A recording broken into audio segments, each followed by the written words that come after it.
பொதிகையினுடைய நிழலில் நான் வரும்பொழுதெல்லாம் அந்த மேற்கு தொடர்ச்சி மலையின் பொதிகை மலையை பார்த்து கொண்டே உள்ளே வந்தேன்.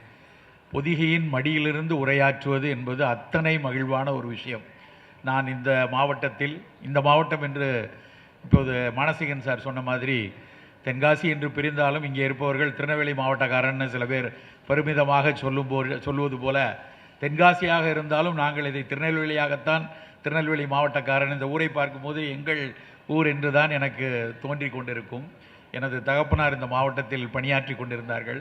அப்பொழுதெல்லாம் ஒவ்வொரு முறை மலைத்தும் வியந்தும் பார்த்த ஒரே சுற்றுலாத்தலம் எனக்கெல்லாம் இந்த குற்றாலம் மட்டும்தான். அந்த குற்றாலத்தை பார்த்து அந்த மலையை பார்த்து மகிழ்ந்த குட்டி மாணாக்கனாக இருந்திருக்கிறேன். சித்த மருத்துவ கல்லூரி பாளையங்கோட்டையில் படித்து கொண்டிருந்த காலத்தில் கிடைத்த பொழுதெல்லாம் இந்த மேற்கு தொடர்ச்சி மலையில் ஏறி ஏதாவது ஒரு பெரிய மூலிகை கிடைக்காதா என்று மூத்த ஆசிரியர்களோடும் சில நல்ல வைத்தியர்களோடும் சேர்ந்து இந்த மலையில் நடந்திருக்கிறோம். அப்படி நடந்து சென்று செண்பகாதேவி, இப்போல்லாம் செண்பகாதேவிக்கு மேலே போக முடியாதுன்னு நினைக்கிறேன். செண்பகாதேவியாக இருக்கட்டும், இல்லை என்றால் பாபநாசத்தின் வழியாக அந்த பானதீர்த்தம், அந்த தாமிரபரணியினுடைய அந்த பானதீர்த்தத்துக்கு மேலே நாங்கள் நடந்து செல்வோம். இதெல்லாம் கண்ணுக்குள் வந்து கொண்டே இருந்தது. இந்த மேற்கு தொடர்ச்சி வழியாக வந்து கொண்டிருந்த போது, அதனுடைய மடியில் வந்து கொண்டிருந்த பொழுது எனக்கு அந்த மாதிரியான நினைவுகள் ஓடிக்கொண்டிருந்தது. அந்த இடத்தில் உங்களை எல்லாம் சந்தித்து சில மணித்துளிகள் உணவு பற்றி பேசுகிறோம் என்ற போது, முதலில் இந்த இடம் எவ்வளவு ஒரு மிகச்சிறந்த இடம். உண்மையிலே இந்த மலையின் மடிப்பகுதியில் நம்ம இருக்கிறதுக்கு எவ்வளவு ஒரு பெருமிதமாக உணர வேண்டும் என்று எனக்கு யோசிக்க தோன்றியது. உலகத்தின் 36 மிக முக்கிய பயோடைவர்சிட்டி ஜோன்ல இந்த தென்காசி மலை இருக்குன்னு நமக்கு தெரியுமா? உலகத்தின் 36 மிக முக்கியமான பயோடைவர்சிட்டி ஜோன் வாங்க.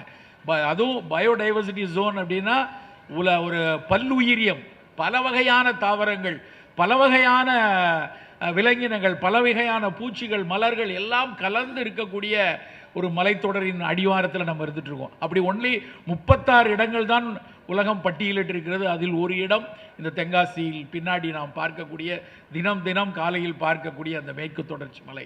என்னுடைய ஆசிரியர் அடிக்கடி சொல்வார், பேராசிரியர் தேவநாயகம் ஐயா அவர்கள் சொல்வார், 4500 மில்லியன் வருஷத்துக்கு முன்னாடி வந்ததுரா அந்த மலை. 4500 மில்லியன் வருஷம்னா கணக்கு பாருங்க, 2.5-3 மில்லியன் வருஷமாக தான் நம்ம இனம் இருக்கு. அப்போ 4500 மில்லியன் வருஷமா இருந்த மலைன்னா மலைகளில் மூத்த மலை இது. ஒரு பரிணாம வளர்ச்சிகளினுடைய தாவரமாக இருக்கட்டும், இல்லை என்றால் உயிரினங்களாக இருக்கட்டும், அவற்றின் பரிணாம வளர்ச்சி நிறைந்த பூமி இந்த மலை. ஆர்கேவியன் ராக்ஸ் அப்படிம்பாங்க ஆங்கிலத்தில், ஆர்கேவியன் ராக்ஸுமாங்க. இந்த ஆர்கேவியன் ராக்ஸ் இங்கே இருக்கு, கொஞ்சம் அமேசானில் இருக்கு, கொஞ்சம் ஆஸ்திரேலியாவினுடைய ப்ளூ மவுண்டனில் இருக்கு. அங்கே மட்டும்தான் அந்த ராக்கி சிஸ்டம் இருக்கு. எதற்கு அந்த ஆர்கேவியன் ராக்கை ரொம்ப இதாக சொல்லுவாங்கன்னா, அங்கே போய் தாவரவியலாளர்கள் எடுக்கக்கூடிய அந்த ஃபாசில்ஸாக இருக்கட்டும், அதில் இருக்கக்கூடிய சிறு சிறு உயிரிகளை அவர்கள் சோதித்து பார்க்கும்போது இந்த உலகத்தினுடைய முதல் உயிரி உற்பத்தியை பார்க்கக்கூடிய நிலப்பகுதி இந்த மலைப்பகுதி. அவ்வளவு ஒரு பாரம்பரியமான பழமையான நிலப்பரப்பின் கீழே இருக்கிறோம். சித்த மருத்துவர்கள் எல்லாம் வணங்கி தொழுகின்ற நிலம் இந்த பொதிகை நிலம். இந்த பொதிகையில் இருக்கக்கூடிய தாவரவியல் கூறுகள், அதில் இருக்கக்கூடிய மூலிகைகள் சொல்லி மாளாதது. எவ்வளவு மூலிகை வளம் உள்ள இடம். எத்தனை இதில் இருக்கக்கூடிய மூலிகைகளை பற்றி பாடாத சித்தர்கள் இல்லை, பேசாத சித்தர்கள் இல்லை. அப்படியான ஒரு மூலிகையை பார்க்கணும். எனக்கு ஞாபகம் இருக்கிறது, கல் தாமரையை பார்க்க வேண்டும். ஒரு கல் தாமரை எங்கே இருக்கிறது? அந்த செண்பாதேவி மேலே போனீங்கன்னா இந்த இடத்துல இருக்கும், அங்கே இருக்கும்னு சொல்லுவாங்க. அதுக்காக 2 நாள் 3 நாள் தேடி பிடிச்சி அதை போய் பார்த்துட்டு வருவோம். சோதி விருட்சம் என்கிற ஒரு செடியை பார்ப்பதற்கு, ஒரு மரத்தை பார்ப்பதற்கு கிட்டத்தட்ட 4 நாட்கள் நடந்து கிடந்து அந்த குற்றாலத்தின் வழியாக சென்ற காலம் எனக்கு தெரியும். கிட்டத்தட்ட 30 வருடம் 35 வருடத்துக்கு முன்னாடி. அதே மாதிரி இந்த அகத்தியர் மொட்டைங்கிற அந்த அகத்தியருடைய கோயில் இருக்கக்கூடிய பகுதிக்கு அந்த இஞ்சிக்குழி வழியாக சென்றால், அங்கே இருக்கக்கூடிய இஞ்சிக்குழி பகுதியில் ஒரு பெரிய வனத்துறையினுடைய ஒரு இடம், கன்னிக்கட்டின்னு சொல்லுவோம். அப்போ அந்த கன்னிக்கட்டியில் அங்கேருந்து தங்கி, அங்கிருந்து இஞ்சிக்குழி வழியாக மேலே போன அந்த நாட்களை எல்லாம் யோசிக்கும் போது, அந்த இடத்தில் பார்த்த மூலிகைகளெல்லாம் இன்றைக்கும் 35 வருடம் ஆனாலும் என் மனசுக்குள், இங்கே அது பார்த்தோம்ல, அங்கே போய் ஒரு அன்னாசி பழம் சாப்பிட்டோம்ல, அங்கே போய் வந்து ஒரு ஏழரை கலங்கில் ஒருத்தர் வந்து ஒரு காணி எனக்கு ஒன்று உணவருந்த கொடுத்தார்ல அப்படின்னு ஒவ்வொரு விஷயமும் மனதுக்குள் ஓடிக்கொண்டே இருக்கிறது. அங்கே இருக்கக்கூடிய காணிகள், அங்கே இருக்கக்கூடிய காணி குடியிருப்பில் இந்த காணிகளிடம் இருக்கக்கூடிய மருத்துவ அறிவு, ஏராளமான மருத்துவ அறிவு. அவர்கள் அன்றைக்கு ஒரு நாட்டுப்புற பாடல்களாக பாடிய பாடல் 10-15 வருஷத்துக்கு அப்புறம் கூட அந்த பாடலில் இருந்த வரி எங்களை எல்லாம் வந்து இதை தானே 15 வருஷத்துக்கு முன்னாடி அவர் பாடினார் அப்படியெல்லாம் யோசிக்க வைத்தது. அப்படியான ஒரு அருமையான நிலப்பரப்பில் அதற்கு பகுதியில் மடியில் இருந்து நம்ம பேசுகிறோம். புத்தக திருவிழா நடக்கிறது என்பதே அவ்வளவு மகிழ்ச்சியான ஒரு விஷயம் நண்பர்களே. இந்த திருவிழா, அந்த புத்தக திருவிழா என்பது இவ்வளவு நேரம் கோபாலகிருஷ்ணன் சார் திரும்ப திரும்ப பல்வேறு ஆழங்களை கோடிட்டு சொன்னார்கள். எதற்கு வாசிக்கணும்? காளிராயன் கால்வாயில் கூட இருக்கக்கூடிய ஆட்டுக்கள் மாதிரி இந்த புத்தகங்களை தூக்கி வீசிவிடக்கூடாது என்று ஆதங்கத்தோடு அவர் உரையை ஆரம்பித்தார். ஆனால் இந்த புத்தக திருவிழாக்கள் நானும் யோசித்து பார்க்கிறேன். இந்தியாவில் எத்தனை மாநிலங்கள் இருக்கு? இந்தியாவில் இத்தனை மாநிலங்களில் தமிழ்நாட்டில் மட்டும்தான் வருடம் புத்தக திருவிழா நடந்து கொண்டிருக்கிறது நண்பர்களே. எவ்வளவு மிக முக்கியமான முன்னெடுப்பு! நமக்கு எத்தனையோ திருவிழாக்கள் இருக்கிறது, மதம் சார்ந்த திருவிழாக்கள், நம்முடைய இனம் சார்ந்த திருவிழாக்கள் எத்தனையோ இருக்கு. அது எல்லாத்தையும் விட மிக உயர்ந்த திருவிழா புத்தக திருவிழா. இந்த மாவட்டத்தினுடைய உயர்ந்த திருவிழா ஒன்று சாரல் திருவிழா.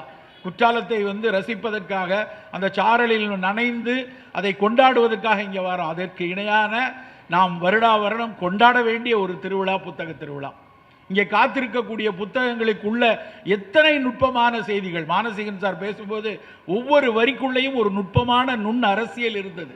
எத்தனை பேர் கவனித்தோன்னு தெரியல. மிக அழகா அந்த நுண் அரசியலை மிக அழகான அவருக்கே உரிய ஒரு மொழி வீச்சோடு அந்த வரலாற்று தரவுகளை அவர் எடுத்து சொல்கிறார் என்றால் அவருடைய வாசிப்பும் அவருடைய படைப்பூக்கமும் அதை பார்க்கக்கூடிய விதமும் தான் அப்படியான கருத்தை நமக்கு எளிதாக ஒரு ஸ்பூன் ஃபீடுன்னு சொல்லுவாங்க இல்லையா, அப்படி சொல்லிட்டு போனார். எனக்கு நான் உட்கார்ந்திருந்த போது கேட்ட ஒரு சொல், நான் முதல் முறையாக கேட்டேன். திலகர் அப்படி சொன்னார். ஆனால் அந்த பாரதிக்கு ஒரு சின்ன, திலகரை கொண்டாடிய பாரதிக்கு ஆனாலும் மனதுக்குள் ஒரு சின்ன பயம் வந்தது. இப்படியான சிக்கல் வந்து விடுமே அப்படிங்கிற ஒரு கருத்தை அழகாக இந்திய திருவிழாவை இந்து திருவிழாவாக மாற்றிவிடக்கூடாது என்கிற அச்சம் பாரதிக்கு இருந்தது என்ற ஒரு வரி இருக்கிறது அல்லவா, இன்றைக்கு ஒரு பெரு அரசியலுக்கான ஒரு பெரிய விடை. அது அவ்வளவு அழகாக அவரால் சொல்ல முடிகிறது என்றால் அந்த வாசிப்பும் இந்த புத்தகங்களும் தான் மிக முக்கியமான காரணம். நண்பர்களே, இந்த புத்தக திருவிழாவை நம் இல்ல திருவிழாவாக கண்டிப்பாக வருடம் எல்லோரும் வந்து கொண்டாடி செல்லக்கூடிய ஒரு திருவிழாவாக நாம் கொண்டாட வேண்டும். உரை கேட்பது ஒரு பக்கம் இருந்தாலும் இங்கே இருக்கக்கூடிய நூல்களில் 2-3 வருடத்திற்கு நீங்கள் வாங்கி செல்ல வேண்டும். அந்த புஸ்தகம் வாங்கி யாரும் தூர போட்ட மாட்டோம், இல்லைன்னா புஸ்தகம் அழிகிறாது. எனக்கு தெரியும், நான் வருடம் சென்னை புத்தக கண்காட்சியில் புத்தகம் வாங்குவேன். 2 வருடத்துக்கு முன்னால் வாங்கிய புத்தகத்தில் கூட இன்னும் ஒரு சில புத்தகங்களை நான் இன்னும் பிரிக்கலை. உண்மைதான், ஒவ்வொரு வருடமும் 2000 ரூபா 3000 ரூபாய்க்கு வாங்கிட்டு வருவோம். ஆனால் ஒரு வருடத்தில் 10-12 புத்தகங்களுக்கு மேலே படிக்க முடியாது. பெரிய பெரிய புத்தகங்கள் இருந்ததுன்னா ஒரு 2-10 புத்தகங்கள் மேலே முடியாது. ஆனால் கண்டிப்பாக இருக்கும். பார்க்கும் போதெல்லாம் ஐயோ இது இன்னும் படிக்கலையே, அடுத்த தடவை படிக்க. எங்கள் வீட்டில் நாங்கள் ஒரு சிறு அறையை நூலக அறையாகவே வைத்து கிட்டத்தட்ட 4000 புத்தகங்களை நான் சேமித்து வைத்திருக்கிறேன். எங்கள் வீட்டில் வர்றவங்களாம் வந்து பார்ப்பாங்க, அந்த அறையை போய் பாருங்கள், அவன் நிறைய புத்தகம் வச்சுருக்கான் அப்படின்னு சொல்லி போய் பார்க்க பெருமிதமாக இருக்கும் எனக்கு. அங்கே பாரு ஜெயகாந்தன் இருக்காரு, அங்கே பாரு ஜெயமோகன் இருக்காரு, அங்கே பாரு எஸ் ராமகிருஷ்ணன் இருக்காரு, இன்னும் வரலாறு பார்க்கணுமா, இலக்கியம் பார்க்கணுமா, எல்லா புத்தகங்களையும் சேகரித்து வைக்கிறோம். இந்த புத்தகம் என்கிட்ட இல்லையே அப்படிங்கிற ஒரு ஆதங்கம் இருக்கும். அப்படி நாம் வந்து புத்தகங்களை நேசிக்க கற்றுக்கொள்ள வேண்டும். அந்த திருவிழாக்களில் நாங்கள் படித்த விஷயத்தை சற்று பகிர்வதற்காகத்தான் இப்படியான அரங்கங்கள் அமைக்கப்படுகிறது. நண்பர்களே, செவிக்கு உணவில்லாத போது சற்று வயிற்றுக்கும் ஈயப்படுங்கிற மாதிரி இவ்வளோ நேரம் மிகச்சிறப்பாக செவிக்கு உணவு கொடுத்தார்கள். மானசீகன் சாரும் கோபாலகிருஷ்ணன் சாரும் எவ்வளவு முக்கியம் என்று நிறைய விஷயங்களை சொன்னார்கள். நான் இனி நோய் வாராதிருக்க, இனிமேல் நமக்கு நோய் வராமல் இருக்க என்ன சில அக்கறைகளை, சின்ன அக்கறைகளை நம் உணவில் எடுத்துக்கொள்ள வேண்டும் என்று சில மணித்துளிகள் பேசிவிட்டு செல்லலாம் என்று இருக்கிறேன். எதற்கு இதை பற்றி பேசணும்? உணவை பற்றி தானே கடந்த 20 வருஷமாகத்தான் தொடர்ந்து வந்து பலரும் உணவு குறித்த உரையாடல்களை நிகழ்த்தி கொண்டே இருக்கிறாங்க. நான் நிறைய பேசி கொண்டிருக்கிறேன். நிறைய நண்பர்கள், நிறைய பேராசிரியர்கள், இங்கு மட்டுமல்ல உலகெங்கும் பல அறிஞர்கள் உணவு குறித்து பல அவரவர்களுடைய பாண்டித்தியத்தை, அவர்களுடைய ஆய்வு அரங்கு நிறைய விஷயங்களை பகிர்ந்து கொண்டே இருக்கிறார்கள். எதற்கு உணவு குறித்து பேச வேண்டும்? 25 வருஷத்துக்கு முன்னாடி இலக்கியங்கள் மேடைகளில் பரிமாறப்பட்டுச்சு. 25-30 வருஷம் 40 வருஷத்துக்கு முன்னாடி இலக்கியத்தினுடைய ஆளுமைகள் பல்வேறு வரலாற்று ஆளுமைகள், பல்வேறு சுதந்திரம் சார்ந்த ஆளுமைகள், சமூக சிக்கல்கள், இவற்றை தான் மேடைகள் கொடுத்து கொண்டே இருந்தது. ஆனால் கடந்த 20-25 ஆண்டுகளாக தொடர்ந்து உணவு குறித்து நம் உரையாடல்கள் நடந்து கொண்டே இருக்கு, பேசிக்கொண்டே இருக்கிறோம். அதுக்கு மிக முக்கியமான காரணங்கள் என்னன்னா, நாம் எல்லாம் யோசிக்க முடியாத அளவுக்கு நோய் கூட்டங்கள் பெருகி கொண்டே இருக்கிறது. சுதந்திரம் அடைந்த போது நமக்கு வெறும் ஒரு 35 கோடி மக்கள் இருந்தப்ப நம்முடைய சராசரி ஆயுட்காலம்ங்கிறது வெறும் 37 தான்.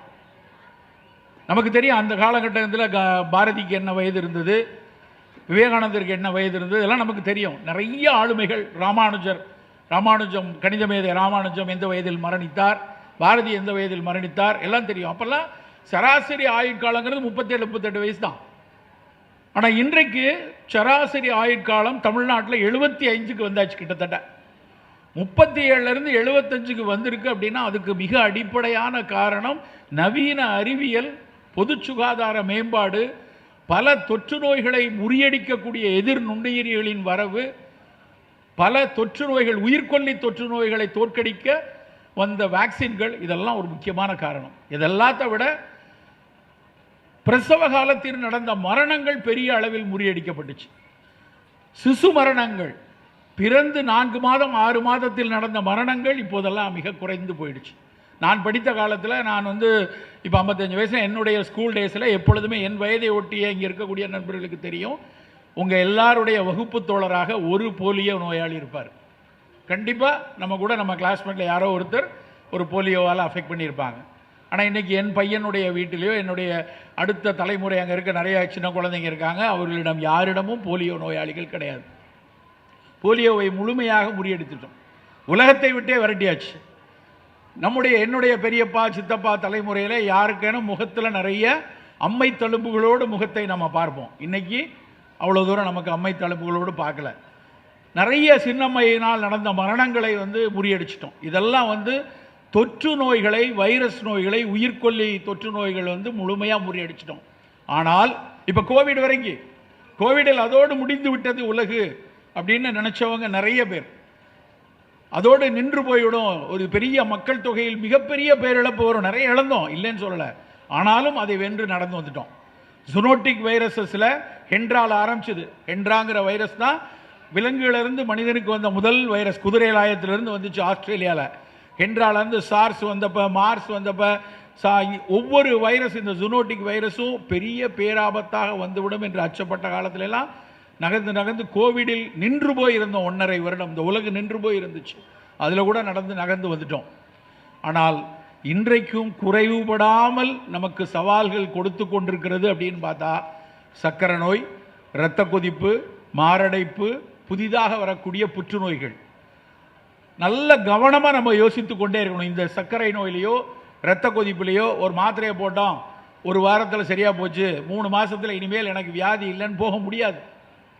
கட்டுப்பாட்டில் மட்டும்தான் வைத்திருக்க முடியும். சர்க்கரையோ இரத்த கொதிப்பையோ கட்டுப்பாட்டில் தான் வைத்திருக்க முடியும். திரும்ப நீங்கள் மருந்தை விட்டுட்டீங்க அப்படின்னா, எந்த சூழலிலும் உங்கள் உணவு கட்டுப்பாடு மாறினாலோ, இல்லை வாழ்வியலில் கடுமையான அழுத்தங்கள் வந்தாலோ மீண்டும் அந்த நோய் வந்துடும். ஒரு ஆரம்ப கட்ட சர்க்கரை நோயாளி ரிவர்சபிள் இஸ் பாசிபிள். இன்றைக்கும் சார் நிறைய கேள்வி கேட்பாங்க, சார் சுகர்லேருந்து ரிவர்ஸே ஆக முடியாதா? பாசிபிள் உண்டு. ஆரம்ப கட்டத்தில் உங்களுடைய இப்போ தான் தெரிய வருது, திடீரென பார்க்கும்போது சற்று மெலிவு வந்தது, சற்று உடல் சோர்வு வந்தது, அதிகம் சிறுநீர் கழிக்கிறேன், போய் செக் பண்ணி பார்த்தா 6.8 இருக்குது. ஒரு வருடத்துக்கு முன்னாடி பார்த்தப்ப கூட 5.9 தான் இருந்துச்சு HbA1c, இப்போ 6.8 வந்திருக்குன்னா ஆரம்பித்திருக்கிறது. கடந்த 3-6 மாதங்களில் உங்களுக்கு கூடியிருக்கலாம். அந்த சூழலில் நீங்கள் உணவு கட்டுப்பாடு வைத்து, தேவைப்பட்டால் கொஞ்சம் ஃபங்க்ஷனல் பிவரேஜாக அந்த ஆவார கஷாயம், கசப்பான உணவுகள் எடுத்தோன்னா ரிவர்ஸ் ஆகும். அப்படியே ரிவர்ஸ் ஆகி திரும்ப எனக்கு என்றைக்கும் வராதா அப்படின்னு கேட்டால் வரலாம். மீண்டும் 2-3 வருஷத்தில் நீங்கள் இனிப்பு சாப்பிடும் போதோ, இல்லை உங்களுடைய வயோதிகம் வரும் பொழுதோ, உங்களுடைய மெட்டபாலிக், உங்களுடைய இன்சுலின் ரெசிஸ்டன்ஸ் பழையபடி கூடும் போதோ, இல்லை பேங்க்ரியாஸில் இருக்கிற ஐலட் செல்ஸில் ரிசர்வ்டு ஐலட் செல் குறைந்தாலோ மறுபடி சர்க்கரை வந்துடும். ரத்த கொதிப்பும் அப்படிதான். மாத்திரைலாம் போட்டு தான் சார் இருக்கேன், நல்லா தான் இருக்குது, 110 வந்துருச்சு. இப்போ முன்னாடியெல்லாம் 140 160 வந்துச்சு, இப்போ எனக்கு 110 80 தான் இருக்குது. நல்லா ஆயிடுச்சு அப்படின்னு நினச்சி நான் மாத்திரையெல்லாம் நிறுத்திட்டேன் அப்படின்னா பழையபடி ரத்த கொதிப்பு கூட ஆரம்பிச்சிடும். அப்போ என்ன அர்த்தம் அப்படின்னா, இந்த நோய் வந்ததுக்கு அப்புறம் கட்டுப்பாட்டில் தான், மிகச்சரியான உணவு கட்டுப்பாட்டில் மட்டும்தான் நோயை கட்டுப்பாட்டில் வைத்திருக்க முடியும். அப்போ நமக்கான செய்தி என்ன அப்படின்னா, இந்த நோய் வராமல் தடுப்பதற்கு, நம்ம அடுத்த தலைமுறைக்கு இந்த நோய் வராமல் தடுப்பதற்கான அத்தனை மெனக்கடலும் வேணும், அத்தனை முன்னெடுப்பு நமக்கு வேணும். இன்றைக்கு இந்த நான் கம்யூனிகபிள் டிசீஸ்லாம் இன்னைக்கு புதுசு இல்லை. நாங்கள் படித்த காலத்திலும் உண்டு. 30 வருஷம் 35 வருஷம் முன்னாடி இங்கே சித்த மருத்துவ கல்லூரியில் படிக்கும் போதும் இந்த நோய்களை பற்றிலாம் படிச்சிருக்கோம். சர்க்கரை நோயை பற்றி நான் படித்த காலத்தில் வேடிக்கையாக அதை சொல்வார்கள். அப்போல்லாம் சுகர் அப்போ தான் தெரிய ஆரம்பிச்சு, இவர்கள்லாம் டயபெட்டிக் இருக்குன்னு. அப்போ டயபெட்டிக்கை பற்றி கேட்டால் எல்லாம் சொல்லுவாங்க, சார் அதெல்லாம் வயிற்று பசியில் வேலை செஞ்சுட்டு இருக்கவனுக்கு வராது சார். முட்டில் பசி இருக்கும்போது முந்திரி பருப்பை வறுத்து சாப்பிட்ற மாதிரி அந்த பணக்காரனுக்கு மட்டும்தான் வரும், அதுக்கு பேர் ரிச் மேன் டிசீஸ் அப்படின்னு டயபெட்டிக்கே சொன்னார்கள் 30 வருஷம் முன்னாடி. இன்றைக்கு வலிந்து வலிந்து வேலை பார்க்க விளிம்பு நிலை மனிதர்களுக்கு கூட, வேர்த்து கொட்டி வேலை பார்க்கக்கூடிய ஒரு உழவு தொழிலாளி நண்பருக்கு கூட சர்க்கரை வருகிறது. புற்றுநோயில் பெண்களுக்கு, நிறைய பெண்கள் இருக்கீங்க, பெண்களுக்கு மார்பக புற்றுநோய் யாருக்கு வரும்னு ஒரு கேள்வி உண்டு. நான் படிக்கிற காலத்தில் ஒரு கேள்வி உண்டு, யாருக்கு, who are susceptible for, who are vulnerable for breast cancer அப்படின்னு கேட்டால் அதுக்கு 2 ஆன்சர் தான், நன்ஸ் அண்ட் நான் லாக்டேட்டிங் மதர்ஸ். ஏதாவது ஒரு காரணத்தினால் பாலூட்ட வாய்ப்பு இல்லாமல் போன, மகப்பேறு இல்லாமல் போன பெண்களுக்கோ, இல்லை திருமணம் செய்யாமல் போன பெண்களுக்கோ, அவர்களுடைய முதுமையில் அவர்களுடைய மரபில் மார்பக புற்று வருவதற்கான கூறு இருந்தால் அவங்களுக்கு மார்பக புற்றுநோய் வரும். பாலூட்டாத மகளிருக்கு மட்டும்தான் வரும் என்று படித்தோம். 3 நாள் தான் ஆச்சு. February 4 international cancer day, world cancer day. எத்தனை தரவுகள் பேப்பரில் வந்திருக்கு நீங்கள் படித்து பாருங்க. தமிழ்நாட்டில், இந்தியாவில் பெண்களுக்கு வரக்கூடிய புற்றுநோய்களில் முதல் வரிசையில் இருக்கிறது மார்பக புற்றுநோய்.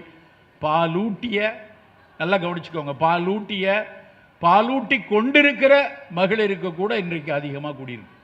30 வருஷத்துக்கு முன்னாடி இவங்களுக்கெல்லாம் வராது, நீங்கள் இப்போ இவ்வளோ வந்திருக்கு அப்படிங்கிற கேள்வியோடு எத்தனை பேர் வந்து பார்க்குறாங்க. ஏன்? நாங்கள் படிக்கிற காலத்தில் மேல் ப்ராஸ்டேட் கேன்சர், ஆண்களுக்கு மட்டும்தான் ப்ராஸ்டேட் கேன்சர் வரும். ஆண்களுக்கு சிறுநீர் பைக்கு கீழே ஒரு கிளாண்ட் இருக்குது, ப்ராஸ்டேட் கிளாண்ட் அப்படின்னு.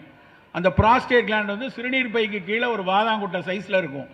உடல் உறவின் போது விந்துவை பீச்சி அடிப்பதற்காக பிதுக்கி வேலை செய்யக்கூடிய கிளாண்டு தான் அந்த ப்ராஸ்டேட் கிளாண்ட்.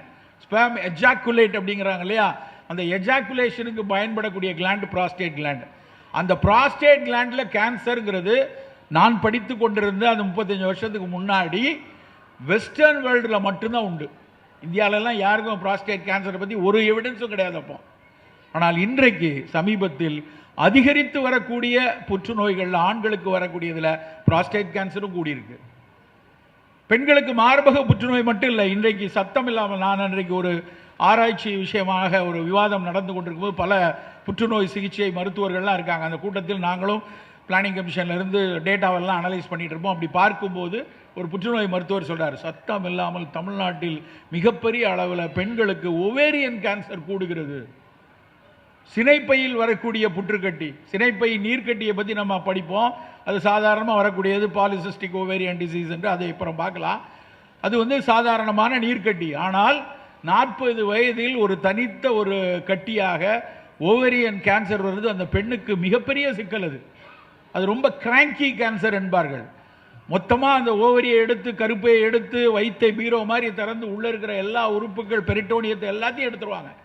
ஆனாலும் கூட 5 ஆண்டுகள் 6 ஆண்டுகளில் ஒரு 30-40% பெண்களுக்கு அது படுவேகமாக பரவி உயிரை கொள்ளக்கூடிய ஒரு விஷயமாக கூடியிருக்கு. ஒவேரியன் கேன்சர் கூடுது. ஆண்களுக்கு வரக்கூடிய புற்றுநோய்களில் ரொம்ப அதிகமாக பேசப்பட்டது வந்து புகைப்பிடிப்பதால் வாயில் வரக்கூடிய புற்றுநோய். ஆனால் இன்னைக்கு கொஞ்சம் குறைஞ்சிருக்கு, இல்லைன்னு சொல்லலை, கொஞ்சம் குறைஞ்சிருக்கு, ஆனால் முழுசாக குறையலை. ஆனால் ஆண்களுக்கு வரக்கூடிய புற்றுநோய்களில் அதிகரித்திருக்கிற ஒரு புற்றுநோய் வந்து உணவு குழலினுடைய இறுதி பகுதியிலையும் இறப்பையின் மேல் பகுதியிலையும் வரக்கூடிய புற்றுநோய். Lower 1/3 of oesophagus and gastric கார்சினோமாம்பாங்க. எந்த ஒரு குறிகுணங்களும் காட்டாமல் திடீரென வருகிறது. எனக்கு தெரிந்த ஒரு நபர், அவருக்கு வந்து அவர் நல்ல உடற்பயிற்சி செய்யக்கூடியவர், மிகச்சரியான ஒரு ஒழுங்கு வாழ்க்கை வைத்துக் கொண்டிருப்பவர், உணவில் எந்த விதமான சீர்கேடும் கிடையாது என்று எனக்கு நான் அறிந்த வரையில் கிடையாது. அப்படி இருக்கிற ஒருத்தர் ஒரு நாள் ஃபோன் பண்ணுறாரு, சார் முழுங்க முடியல சார், கொஞ்சம் முழுங்குறதுக்கு தடைபடுற மாதிரி இருக்குது அப்படின்னாரு. ஒரு தண்ணி அவங்க மனைவி ஃபோனை வாங்கி இட்லி சாப்பிடும்போது தண்ணியை நடுவில் குடிக்கிறாருங்க அப்படின்னாரு. எனக்கு பக்குன்னுச்சு. உடனடியாக போய் நீங்கள் வந்து ஒரு குடல் மருத்துவரை பார்த்து ஒரு எண்டோஸ்கோப்பி போட்டு பார்த்துருங்க. ஏங்க சித்தா டாக்டர்னு உங்கள்கிட்ட கூப்பிட்டு நீங்கள் உடனே டக்குன்னு இங்கிலீஷ் டாக்டர் மாதிரி போய் அதை போய் டெஸ்ட் பண்ணுறீங்களே அப்படின்னாங்க. டாக்டர் எந்த டாக்டராக வேணாலும் இருக்கலாம், நோய் ஒன்று தான். நோயை மிகச் சரியாக கணிப்பது தான் மருத்துவனின் முதல் கடமை. அதுக்கப்புறம் என்ன சிகிச்சைன்னு அப்புறம் முடிவு பண்ணலாம். நீங்கள் போய் உடனே இன்றைக்கி எண்டோஸ்கோப் பாருங்கன்னு. அவர் வந்து சற்று அரை மனதோடு தான் கொஞ்சம் ஏதாவது மருந்தெல்லாம் பார்த்து சரியாகலைன்னா போகலாமான்னார். இல்லை, நீங்கள் பார்த்துருங்க, யோசிக்க வேண்டாம், இது என்ன ஒரு சின்ன மிட்டாய் முழுங்கிற மாதிரி அந்த ஸ்கோப்பு, அழகாக பார்த்தா தெரியும். மேலை நாடுகளில் நண்பர்களே நல்லா புரிந்து கொள்ளணும், மேலை நாடுகளில் 50 வயதை தாண்டி அத்தனை பேருக்கும் வாயில் எண்டோஸ்கோப் போடுறாங்க. குடல் வழியாக ஆசனாய் வழியாக கோலனோஸ்கோப் போட்டால் தான் இன்சூரன்ஸ் கொடுப்பான். கண்டிப்பாக பார்த்தாகணும். ரெண்டையும் பார்க்க சொல்கிறார்கள். நாம் ஏன் பார்க்கக்கூடாது, நீங்கள் போய் பாருங்கன்னு சொல்லி அவரை வலியுறுத்தி போய் பார்க்க சொன்னேன். பார்த்தால் சரியாக நான் எதிர்பார்த்தபடியே உணவு குழலினுடைய இறுதி பகுதியில் 6 சென்டிமீட்டரில் இருக்குது. அது வரைக்கும் ஒரு அடையாளம் கூட இல்லை. மொத்த குடும்பமும் பதைத்து போயிடுச்சு. நல்ல வேளையாக அது சரியாக அந்த நேரத்தில் கவனிச்சிட்டோம் அப்படிங்கிறதுனால அதுக்கப்புறம் ஒரு 2-3 கீமோ கொடுத்து அது கொஞ்சம் சுருங்கினதுக்கப்புறம் மொத்த வயிற்று அந்த இறைப்பையவே கட் பண்ணி எடுத்தாச்சு. இன்றைக்கு அவர் கடந்த டிசம்பரில் அவர் மராத்தான் ஓடிட்டு வந்திருக்கார். அவ்வளோ மகிழ்ச்சியாக இருக்குது. ஒரு முழுமையாக அந்த நோய் சரியாயிடுச்சு. அதுக்கான உணவு பழக்கம் என்ன இருக்கணும், அதுக்கப்புறம் எப்படி எதிர்பார்த்தலை கொடுக்கணும், அந்த அறிவுரைகளெல்லாம் நாங்கள் கொடுத்தோம். ஆனால் முதல் கட்டத்தில் அந்த அறுவை சிகிச்சையும் கீமோ சிகிச்சையும் மிக அவசியமாக இருந்துச்சு. இந்த நோய்கள் கூடிக்கொண்டே இருக்கக்கூடிய ஒரு உலகத்தில் நாம் அத்தனை பேர் இருக்கிறோம். அதில் மிக முக்கியமாக நம் அடுத்த தலைமுறை தான் இதில் பெரிய சிக்கல்ல இருக்கு. அந்த அடுத்த தலைமுறை இன்னைக்கு நல்ல பிள்ளைங்கள்லாம் வந்து மிகச்சிறப்பாக படிக்கக்கூடிய சூழல் அமைந்திருக்கிறது. எல்லாரும் இன்னைக்கு படித்துக் கொண்டிருக்க பிள்ளைகள் எல்லாரும் வாழ்வில் மிக உயர்ந்த இடத்தில் போவதற்கான கல்வி சூழல் தமிழகத்தில் அமர்ந்திருக்கிறது. எனக்கு ரொம்ப பெருமையாக இருக்கும். நான் இப்போ ஒரு 2.5 மாதத்துக்கு முன்னாடி நான் வந்து அமெரிக்காவில் ஒரு இடத்தில் உரையாற்ற போயிருக்கேன். நான் உரையாற்றிய இடத்துக்கு அருகாமையில் தான் ஆப்பிள் நிறுவனமே இருக்கு. அவ்வளவு பேரும் படித்த இளைஞர்கள். அந்த மீட்டிங் நடக்கும்போது ஒரு தமிழ்ச்சங்கம் நடத்துகிறார்கள். பெரிய கூட்டம், நிறைய பேர் தமிழர்கள், கொஞ்சம் ஒரு 100 பேர்கிட்ட வட மாநிலத்தவரும் வந்திருக்காங்க. அந்த அரங்கு அமைப்பாளர் என்கிட்ட வந்து சொன்னார், சார் நீங்கள் முழுசாக தமிழில் பேசாதீங்க, கொஞ்சம் ஆங்கிலத்தில் சில விஷயங்களை சொல்லணும்னாரு. நான் அவ்வப்போது பேசுகிறேன்னா நிறைய வட இந்தியர்கள் இருந்தாங்க. பேசி முடித்து கீழே இறங்கின உடனே எல்லாரும் வருவாங்க. வரும்போது வெளிநாட்டிலேருந்து பார்க்குறப்ப முதல்ல எல்லாரும் கேட்குற கேள்வி, சார் உங்களுக்கு எந்த ஊர்? சார் எனக்கு கூட திருநெல்வேலி, நீங்கள் திருநெல்வேலி பக்கம்னு கேள்விப்பட்டேன் அப்படின்னு சொல்லிட்டு யாராவது ஒருத்தர் வருவாங்க. அப்படி அத்தனை பேர் என்னன்னா எல்லார்ட்டையும் நீங்கள் எந்த ஊர், நீங்கள் எந்த ஊர்னு கேட்குறேன். வடநாட்டவர்கள் எல்லாம் சொல்கிறாங்க 3 ஊர் தான், பாம்பே, பூனே, பெங்களூர். இந்த 3 தவிர நான் எந்த ஊரையும் கேட்கல. யாரை கேட்டாலும் சார் பாம்பே, 1-2 பேர் டெல்லி சொன்னாங்க. பாம்பே, டெல்லி, பெங்களூர், புனே. ஆனால் நம்ம ஊருக்காரர் அவ்வளோ பேர் இருக்காங்க. நீங்கள் எந்த ஊர்? நான் குருவிகுளங்க. நான் தென்காசி பக்கத்தில் உங்களுக்கு தெரியாது அந்த ஊர். நான் விருதுநகர். நான் வந்து திருநெல்வேலி பக்கத்தில் மூலக்கரப்பட்டி. நான் சிங்கமுனரி. என்ன சொல்கிறது தெரியுமா? இந்த ஊரில், இந்த மாநிலத்தில் மட்டும்தான் பாரபட்சம் இல்லாமல் சமூக நீதியோடு கல்வி அத்தனை பேருக்கும் கிடைத்ததனுடைய விளைவுதான் அவன் அங்கே கலிபோர்னியாவில் உட்கார்ந்து கோடு எழுதி கொண்டிருக்கிறாங்க. அவங்க அப்பா அம்மா பெரிய பணக்காரங்க கிடையாது. அவங்க கோடீஸ்வரங்க கொண்டு போய் உட்கார வைக்கல. கல்வி மட்டும்தான் அவர்களை அங்கே கொண்டு செல்லும். கல்வி மட்டும்தான் அவர்களை கொண்டு சென்றிருக்கிறது. ஓமர் ஜோகி அப்படின்னு, ஓமர் ஜோகிங்கிறது போன வருடம் வேதியியல் துறைக்கான நோபல் பரிசு பெற்றவர். நோபல் பரிசு பெற்றவர்கள் அந்த நோபல் லாரேட் ஒரு லெக்சர் கொடுப்பாங்க. அது வீடியோ ஃபைல் நம்ம நெட்டில் பிடிச்சி பார்த்தீங்கன்னா பார்க்கலாம். எல்லா நோபல் லாரேட்டும் பேசுவாங்க. ரொம்ப அழகாக இருக்கும். தத்துவ ரீதியான அவர்கள் உரையாடல். ஒரு துறையினுடைய மாபெரும் ஆளுமை, உலகளாவிய ஆளுமை என்று உலகம் கொடுக்கக்கூடிய பரிசு அந்த நோபல் பரிசு. அப்படி அந்த கெமிஸ்ட்ரிக்கு வாங்கின ப்ரொஃபஸர் ஓமர் ஜோகி. ஓமர் ஜோகி வந்து பேசுகிறார். அவருடைய கெமிஸ்ட்ரி மிகப்பெரிய விஷயம். மெட்டாலிக் ஆர்கானிக் ஃப்ரேம் ஒர்க் அப்படிம்பாங்க, MOF அப்படிம்பாங்க. கெமிஸ்ட்ரி படித்தவங்களுக்கு அதனுடைய வரலாறு தெரியும். அது படிக்காமல் யாரும் வர முடியாது. MOF படிக்காமல் MSc கெமிஸ்ட்ரி படிக்க முடியாது. அதை நமக்கு புரிந்து கொள்ளக்கூடிய ஒரு வகையில் சொல்லப்போனால், ஒரு தேன் அடை இருக்கிறது அல்லவா, அந்த தேன் அடையில், அந்த அடையில் இருக்க தேனை பூரா எடுத்துட்டு அந்த அடையுடைய எடை வந்து வெறும் வந்து ஒரு 300 கிராம் தான் இருக்கும். 300 கிராம் உள்ள எடையுள்ள தேன் அடை 50 கிலோ தேனை எப்படி வைத்து கட்டிக்கிட்டு தொங்குது? இதுதான் அதனோட லாஜிக்.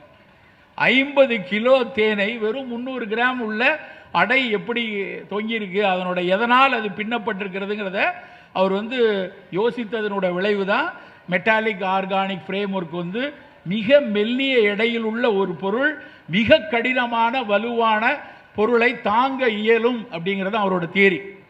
அது கெமிஸ்ட்ரி, அதெல்லாம் நமக்கு வேண்டாம். அவர் அந்த பரிசை வாங்கிவிட்டு அவர் பேசிய பேச்சு ரொம்ப முக்கியம். அந்த ஓமர் ஜோகி வந்து எந்த ஊரில் பிறந்தார் தெரியுமா? இன்றைக்கும் மிகப்பெரிய சர்ச்சைக்குள்ளா இருக்கக்கூடிய காசாவில் ஒரு பாலஸ்தீனியர். அவர் காசால பாலஸ்தீனியாவில் அவர் பிறந்த அவர் 15 குழந்தைகளுக்கு ஒரு குழந்தையாக அவர் பிறந்திருக்கிறார். கடும் வறுமையில் இருந்தவர், மிக கடுமையான வறுமையில் இருந்து தனக்கென ஒரு நாடு இல்லாமல் துரத்தி துரத்தி அடிக்கப்பட்டு அதோடு சேர்ந்து படித்து ஐரோப்பாவில் படித்து அதுக்கப்புறம் கலிபோர்னியாவில் இப்போ அவர் வேலை செய்து கொண்டிருப்பது பெர்க்லி யூனிவர்சிட்டி, கலிபோர்னியாவின் மிக உயர்ந்த பெர்க்லி பல்கலைக்கழகத்தில் இருந்து அவர் அந்த பரிசை கடைசியாக வாங்குகிறார். வாங்கிவிட்டு பேசுகிறார். ரொம்ப முக்கியம் நண்பர்களே, அவர் சொன்ன வரியினுடைய தமிழாக்கம் இதுதான்: இந்த உலகத்தின் அத்தனை அசமத்துவங்களையும் நீக்கக்கூடிய ஒரே விஷயம் கல்வி மட்டும்தான். ஒருத்தன் படிச்சான்னா அவனுக்கு எந்த ஒரு பேரியரும் கிடையாது, எல்லா இன்இக்வாலிட்டியும் உடைக்கக்கூடிய ஒரு விஷயம் எஜுகேஷன் மட்டும்தான். அதுக்காகத்தான் புத்தக திருவிழா. வெறும் பள்ளி பாடங்களை மட்டும் படித்து வரக்கூடிய ஒருவரால் ஒரு தட்டையான ஒரு உயரத்திற்கு போக முடியும். ஹரிசாண்டலா இந்த சமூகத்தை புரிந்து கொள்ள வேண்டும். இந்த ஊரில் என்னென்ன அவலங்கள் நடக்கிறது, என் தென்காசியில் என் நிலத்தை மிகச்சரியாக நான் எப்படி பாதுகாப்பது, என் மேற்கு தொடர்ச்சி மலையில் இருக்கக்கூடிய சிறு சிறு செடிகளாக இருக்கட்டும், அங்கே நிலவக்கூடிய வண்ணத்து பூச்சிகளாக இருக்கட்டும், அவற்றை பாதுகாப்பது எப்படி என்கிற புரிதல் வேணும்னா புத்தகம் படிக்கணும். அந்த புத்தகங்கள் மட்டும்தான் அதை கொடுக்கும். அப்படியான ஒரு அறிவார்ந்த சமூகமாக நாம் வருவதற்கான வாய்ப்புகள் நிறைந்த இடம் தமிழ்நாடு. இந்த இடத்துல எல்லாருக்கும் படிக்கக்கூடிய ஒரு வாய்ப்பு இருக்கிறது. எந்த இடத்தில் இருந்தாலும் மிக உயர்ந்த படிப்பை படிப்பதற்குரிய அத்தனை வாய்ப்பும் இருக்கிறது. இன்றைக்கு வந்து ஒவ்வொரு வருஷமும் நம்ம யூபிஎஸ்சி தேர்வு முடிவுகளை பார்க்கும்போது 50 பேர் போயிட்டாங்க. இந்த வருஷம் அந்த வரை 30 பேர் போயிட்டாங்க. அந்த 30 பேர் போனவங்க யார், அவங்க பின்னணி என்னன்னு பார்த்தா ஒரு ஆட்டோ ஓட்டுநரின் மகள் போயிருக்கிறாங்க, அயன் பண்றவருடைய பையன் போயிருக்காங்க. இந்த சாத்தியம் தமிழ்நாட்டில் மட்டும்தான் உண்டு நண்பர்களே. அதற்கு கல்வி மட்டும்தான் மிக அடிப்படையான காரணம். அப்படி நம்ம உயர்ந்து உயர்ந்து வரும் பொழுது ஆரோக்கியத்தையும் கவனமாக பார்த்துக் கொள்ளணும். ஆரோக்கியத்தை மிகச்சரியாக பார்த்துக் கொள்ளணும். நம் குழந்தை சிறு வயதிலிருந்தே சில விஷயங்களில் நம் பெற்றோர்களுடைய கணிப்பு, பெற்றோர்களுடைய கண்காணிப்பு மிகச்சரியாக இருக்கணும். ஒரு சில விஷயங்கள், என்ன விஷயங்கள்? முதல் விஷயம் ரொம்ப எளிதான ஒரு விஷயம். தமிழ்நாட்டில் 30 வருஷத்துக்கு மேலே அயன்ஃபாலிக் டேப்லெட்டை வந்து ஸ்கூல் வாத்தியார்கிட்ட சொல்லி வியாழக்கிழமை அவன் வாயிலேயே போட்டிருக்கேன்னு சொல்லி கொடுக்குறோம். சாப்பிட மாட்டேங்கிறான், துப்பிடுறான், எடுக்க மாட்டேங்கிறான், இப்படிலாம் சொல்லினாலும் அதுக்கு ஒரு ஆசிரியரை நியமித்து பள்ளிக்கல்வித்துறை எப்படியாவது அந்த அயன்ஃபாலிக் கொடுத்துருங்க. ஆனாலும் இன்றைக்கும் இந்த தென்காசி மாவட்டம், திருநெல்வேலி மாவட்டம், எல்லா மாவட்டத்திலையும் இன்னைக்கும் பெண் குழந்தைகளில் 40% மேலே அயன் டெஃபிஷியன்சி, அனீமியா, இரத்த சோகை. நம்ம வீட்டு பிள்ளைகளில் நமக்கு அறியாமல் அவர்கள் இரத்த சோகையிலே இருந்துட்டு இருக்காங்க. ரொம்ப எளிதான விஷயம் தானே அப்படின்னு தோணும், ஆனால் அது இல்லை. நம்ம சின்ன மெனக்கெடல் வேணும். சாப்பிட்ற சாப்பாட்டில் இரும்பு சத்தை கொஞ்சம் கூடுதலாக கொடுக்கக்கூடிய உணவை உங்கள் வீட்டு குழந்தைகள் தினம் எடுக்கிறார்களா என்பதை கண்காணியுங்கள். ரொம்ப பெரிய விஷயம்லாம் இல்லை. கொஞ்சம் கருவேப்பிலை சட்னி, தேங்காய் சட்னி தான் அரைக்கணுமா, கருவேப்பிலை சட்னி அரைச்சி கொடுங்க. கருவேப்பிலையை பொடி பண்ணி சாதத்தில் போட்டு சாப்பிட வைங்க. 2 அத்திப்பழத்தை கொடுங்க. ஒரே ஒரு நெல்லிக்காயை சாப்பிட வைங்க. ஒரே ஒரு பேரிச்சம்பழத்தை கொடுங்க. ஒரு நாள், வாரத்திற்கு ஒரு நாள் கம்பஞ்சோரை கொடுத்து கொள்ளுங்க. ஒரே ஒரு நாள் எள்ளுப்பொடியை தூவி சாப்பிட வைங்க. துளி துளியாக இரும்பு ஏறும் நண்பர்களே. உடனே நான் அதை வந்து எல்லாம் சாப்பிட்ட உடனே சோகை போயிடும்னு சொல்லலை. ஆனால் 1 மாதம், 3 மாதம் எடுத்தீங்கன்னா 100% அது கூடுவதற்கான அத்தனை அறிவியல் முடிவுகளும் இருக்கு. இதெல்லாம் விட முருங்கைக்கீரை, உங்க தோட்டத்துக்கு பின்னாடி எல்லார் வீட்லையும் முருங்கை மரம் நிற்குது. மிக எளிதான, எங்கேயாவது முருங்கைக்கீரை ஒரு கட்டு 400 ரூபான்னு விற்றுருக்காங்களா? 40 பைசா, 50 பைசா, 5 ரூபாய்க்கு கிடைக்குது. அந்த முருங்கைக்கீரையை நம்ம சமைக்கிறதுல தயக்கம் காட்டுறோம். நான் சென்று வரக்கூடிய அத்தனை நாடுகளிலும் பார்க்குறேன், எல்லா நாடுகளிலும் ட்ரேடர் அண்ட் ஜோன்ஸ் அப்படின்னு கடை இருக்குது, பெனட் அண்ட் ரெனட்னு ஒரு கடை இருக்குது. அதே மாதிரி வால்மார்ட்டினுடைய முன்னணியில் இருக்கக்கூடிய கடைகள் எல்லாத்துலேயும் விற்கக்கூடிய ஒரு மாத்திரைக்கு பேர் மொரிங்கா. மொரிங்கான்னு ஒரு டேப்லெட், 30 டேப்லெட் $15. அப்போ ஒரு டேப்லெட்டோட விலை 45 ரூபா. என்ன தெரியுமா? வெறும் முருங்கை இலை பொடி. அவன் அப்படி விற்று உலகம் முழுக்க வித்துக்கிட்டு இருக்கான். நம்ம முருங்கைக்கீரையை மாட்டுக்கு போட்டுட்டு இருக்கோம். நண்பர்களை, முருங்கைக்கீரை, எள்ளு, நிறைய குழந்தைங்க வந்திருக்காங்க. முருங்கைக்கீரை சாப்பிடுங்க, எள்ளு பொடி சாப்பிடுங்க, அத்திப்பழம் சாப்பிடுங்க, மாதுளம்பழம் சாப்பிடுங்க. தினசரி ஒன்று இரும்பு சத்தை உயர்த்துவதற்கான நம் வீட்டில் நாம் எடுக்க வேண்டிய மெனக்கடல். ரெண்டாவது புரதச்சத்து. நம்ம இந்தியர்கள், தமிழ்நாட்டில் இருக்கவங்க நிறைய பேர் சாப்பிடக்கூடிய உணவு புரதம் போதாது. ஒரு நாளைக்கு சாப்பிட வேண்டிய புரதம், நான் இப்போ என் எடை வந்து 70 கிலோ. 70 கிலோவுக்கு நான் வந்து 70 கிராம் புரதம் எடுக்கணும். ஒரு கிலோவுக்கு 1 கிராம். சின்ன கணக்கு, பெரிய கணக்கெலாம் இல்லை. உங்கள் எடை தெரியும். உங்கள் எடைக்கு ஈக்குவலான ஒரு புரதம் கிராமில் எடுக்கணும். 50 கிலோ எடுத்தீங்கன்னா 50 கிராம் எடுக்கணும். யோசிச்சு பாருங்கள். இன்றைக்கி காலையிலேருந்து சனிக்கிழமை காலையில் என்ன சாப்பிட்டோம்? 4 இட்லி, சட்னி, சாம்பார், கட்டி சட்னி, சாம்பார். மத்தியானம் இவ்வளோ காலம் சோறு, புடலங்காய் பொரியல். இப்போ ராத்திரி வீட்டுக்கு போனால் 2 சப்பாத்தி, இட்லி, இப்படி தான் கணக்கு போடுங்க. இதில் எவ்வளோ புரதம்னு கணக்கு போட்டிங்கன்னா மீறி போனால் 20 கிராம் கூட வராது. அப்போ நம்ம கொஞ்சம் கூடுதலாக யோசிக்கணும். காலையில் நம்ம வீட்டு குழந்தைக்கு ஒரு முட்டை கொடுப்போம், 2 முட்டை கொடுப்போம். இல்லை முட்டை சாப்பிட மாட்டேன் சார், நான் மரக்கறி ஆளன் அப்படின்னா பன்னீரோ, இல்லை தோஃபுன்னு சொல்லக்கூடிய சோயா பன்னீரோ, வெள்ளை கொண்டை கடலையோ, சோளமோ, சோளம் சாதாரண வெள்ளை சோளம், அந்த சோளமோ, அதையும் விட கூடுதலாக புரதம் இருக்கக்கூடிய சோயாவில் தான் தொஃபு வருது, சோயா பன்னீர். வெறும் சோயாவை சுண்டலாகவும் சாப்பிடலாம். சோயா 100 கிராம் சாப்பிட்டா குறைஞ்சபட்சம் 35 கிராம் புரதம் கிடைக்கும். அப்போ இதில் ஏதாவது ஒரு உணவு தினசரி இருக்கணும். இரும்பு சத்து வேணும், புரதச்சத்து வேணும். இது ரெண்டும் நம்ம முதல்ல நம்ம அடிப்படையில் குழந்தைகளினுடைய எதிர்பார்த்தல் நலமாக இருப்பதற்கு இந்த ரெண்டையும் கொடுத்துக்கொள்வோம். அதற்கடுத்து எதுக்கு எதிர்பார்த்தல் சொல்கிறேன்னா, நம்முடைய ஒரு சாதாரண காய்ச்சல் இருந்து புற்றுநோய் வரைக்கும் எதிர்ப்பதற்கு நம் உடலில் இன்னேட் இம்யூன் சிஸ்டம் இருக்குது. நம்முடைய எலும்பு மஞ்சை, நம்முடைய மண்ணீரல், நம்முடைய கல்லீரல் எல்லாம் அதற்காகவே படைக்கப்பட்டுச்சு. ஆனால் அவற்றை வலுவாக வைத்துக் கொள்வதற்கு இந்த புரதமும் இரும்பும் ரொம்ப அவசியம். அலட்சியமாக இருக்க ஒரு திடீர் சிக்கலில் போய் நிற்கும் போது தான் அவ்வளோ வலி வரும். உங்கள் ஏங்க அயன் இவ்வளோ வச்சுருக்கீங்க? 8.2 தான் இருக்குது. கருத்தரித்து வந்திருப்பாங்க ஒரு பெண்ணு. கருத்தரித்து வந்திருக்க பெண்ணுக்கு வந்து வெறும் அயன் கம்மியாக இருக்குன்னா பதவிதைக்கும். மொத்த நிர்வாகமே ஒரு அரசாங்கத்திலிருந்து எல்லாரும் வந்து அயன் டெஃபிஷியன்சி குறைவாக இருக்குன்னா ரொம்ப பதவிதைப்போம். ஏன்னா பிரசவ காலத்தில் வரக்கூடிய அத்தனை சிக்கல்களுக்கும் அடிப்படை இரும்பு தான். அப்போ பெண் குழந்தையை சிறு வயதிலிருந்தே கரெக்டாக நம்ம கொண்டு வரணும். இரும்பு சத்து கரெக்டாக இருக்கா, புரதச்சத்து சரியாக இருக்கிறதா, இது முதல் விஷயம். ரெண்டாவது விஷயம், இந்த வருங்காலத்தில் வரக்கூடிய நான் கம்யூனிகபிள் டிசீஸ். வருங்காலம்லாம் ரொம்ப தள்ளி இல்லை. நாங்கள் படிக்கும்போது அதெல்லாம் ஜீரியாட்ரிக் எயில்மெண்ட், சக்கரை, ரத்த கொதிப்புலாம் முதுமையில் தான் வரும். ஆனால் இன்னைக்கு அப்படி இல்லை. 25 வயசு 30 வயசில் நிறைய பேரை சக்கரை வியாதியும் ரத்த கொதிப்பும் எட்டி பிடிக்கிறது. சக்கரை வியாதி கட்டுப்படாதவர்களுக்கு தான். நல்லா புரிஞ்சு கொள்ளுங்க. ஒரு புற்றுநோயாளிகளில் 1/6 கிட்டத்தட்ட 15% கட்டுப்பாடு இல்லாத சர்க்கரை நோயாளிகளுக்கு தான் புற்றுநோய் வருது. கட்டுப்பாடு இல்லாத சர்க்கரை நோயாளிக்கு தான் மாரடைப்பு வருது. கட்டுப்பாடு இல்லாத சர்க்கரை நோயாளிக்கு தான் சிறுநீரக நோயும் பக்கவாத நோயும் வருகிறது. அப்போ எல்லாத்துக்கும் அடிப்படை சுகர் தான். அவ்வளவு முக்கியமான சர்க்கரை நோயை நம்ம எப்படி கையாண்டுக்கிட்டு இருக்கோம்? ஸ்வீட் எடு கொண்டாடு அப்படின்னு விளம்பரம் போடுறான். ஸ்வீட் எடு திண்டாடுன்னு போடணும். இனிப்பு எதை எடுத்தாலும் இனிப்பை சாப்பிடக்கூடிய இனிப்பு கடைகளில் மாதிரி மொய்க்கக்கூடிய பீக்களை பார்க்குறோம் எல்லாரும். எதுக்கு? இனிப்பு வந்து ஒரு களிப்புற வைக்கக்கூடிய ஒரு சுவை என்பதால் நம்ம எல்லாத்துக்கும், சாமியிலிருந்து எல்லாத்துக்கும் சக்கரை பொங்கல் தான், இனிப்பு தான் கொண்டாடக்கூடிய ஒரு விஷயமாக வைத்திருக்கிறோம். ஆனால் உண்மை என்னன்னா, நான் சொன்ன சர்க்கரை நோய், இரத்த கொதிப்பு, புற்றுநோய், மாரடைப்பு எல்லாத்துக்கும் இந்த சர்க்கரை எதிரி.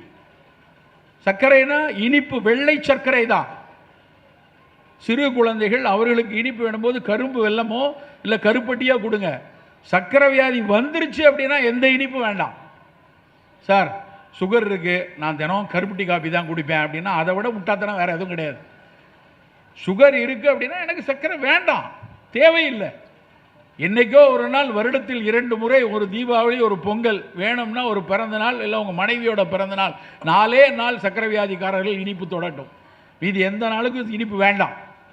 அந்த இனிப்பு நேரடி சர்க்கரையாக இல்லாமல் பழங்களிலிருந்து வரட்டும்.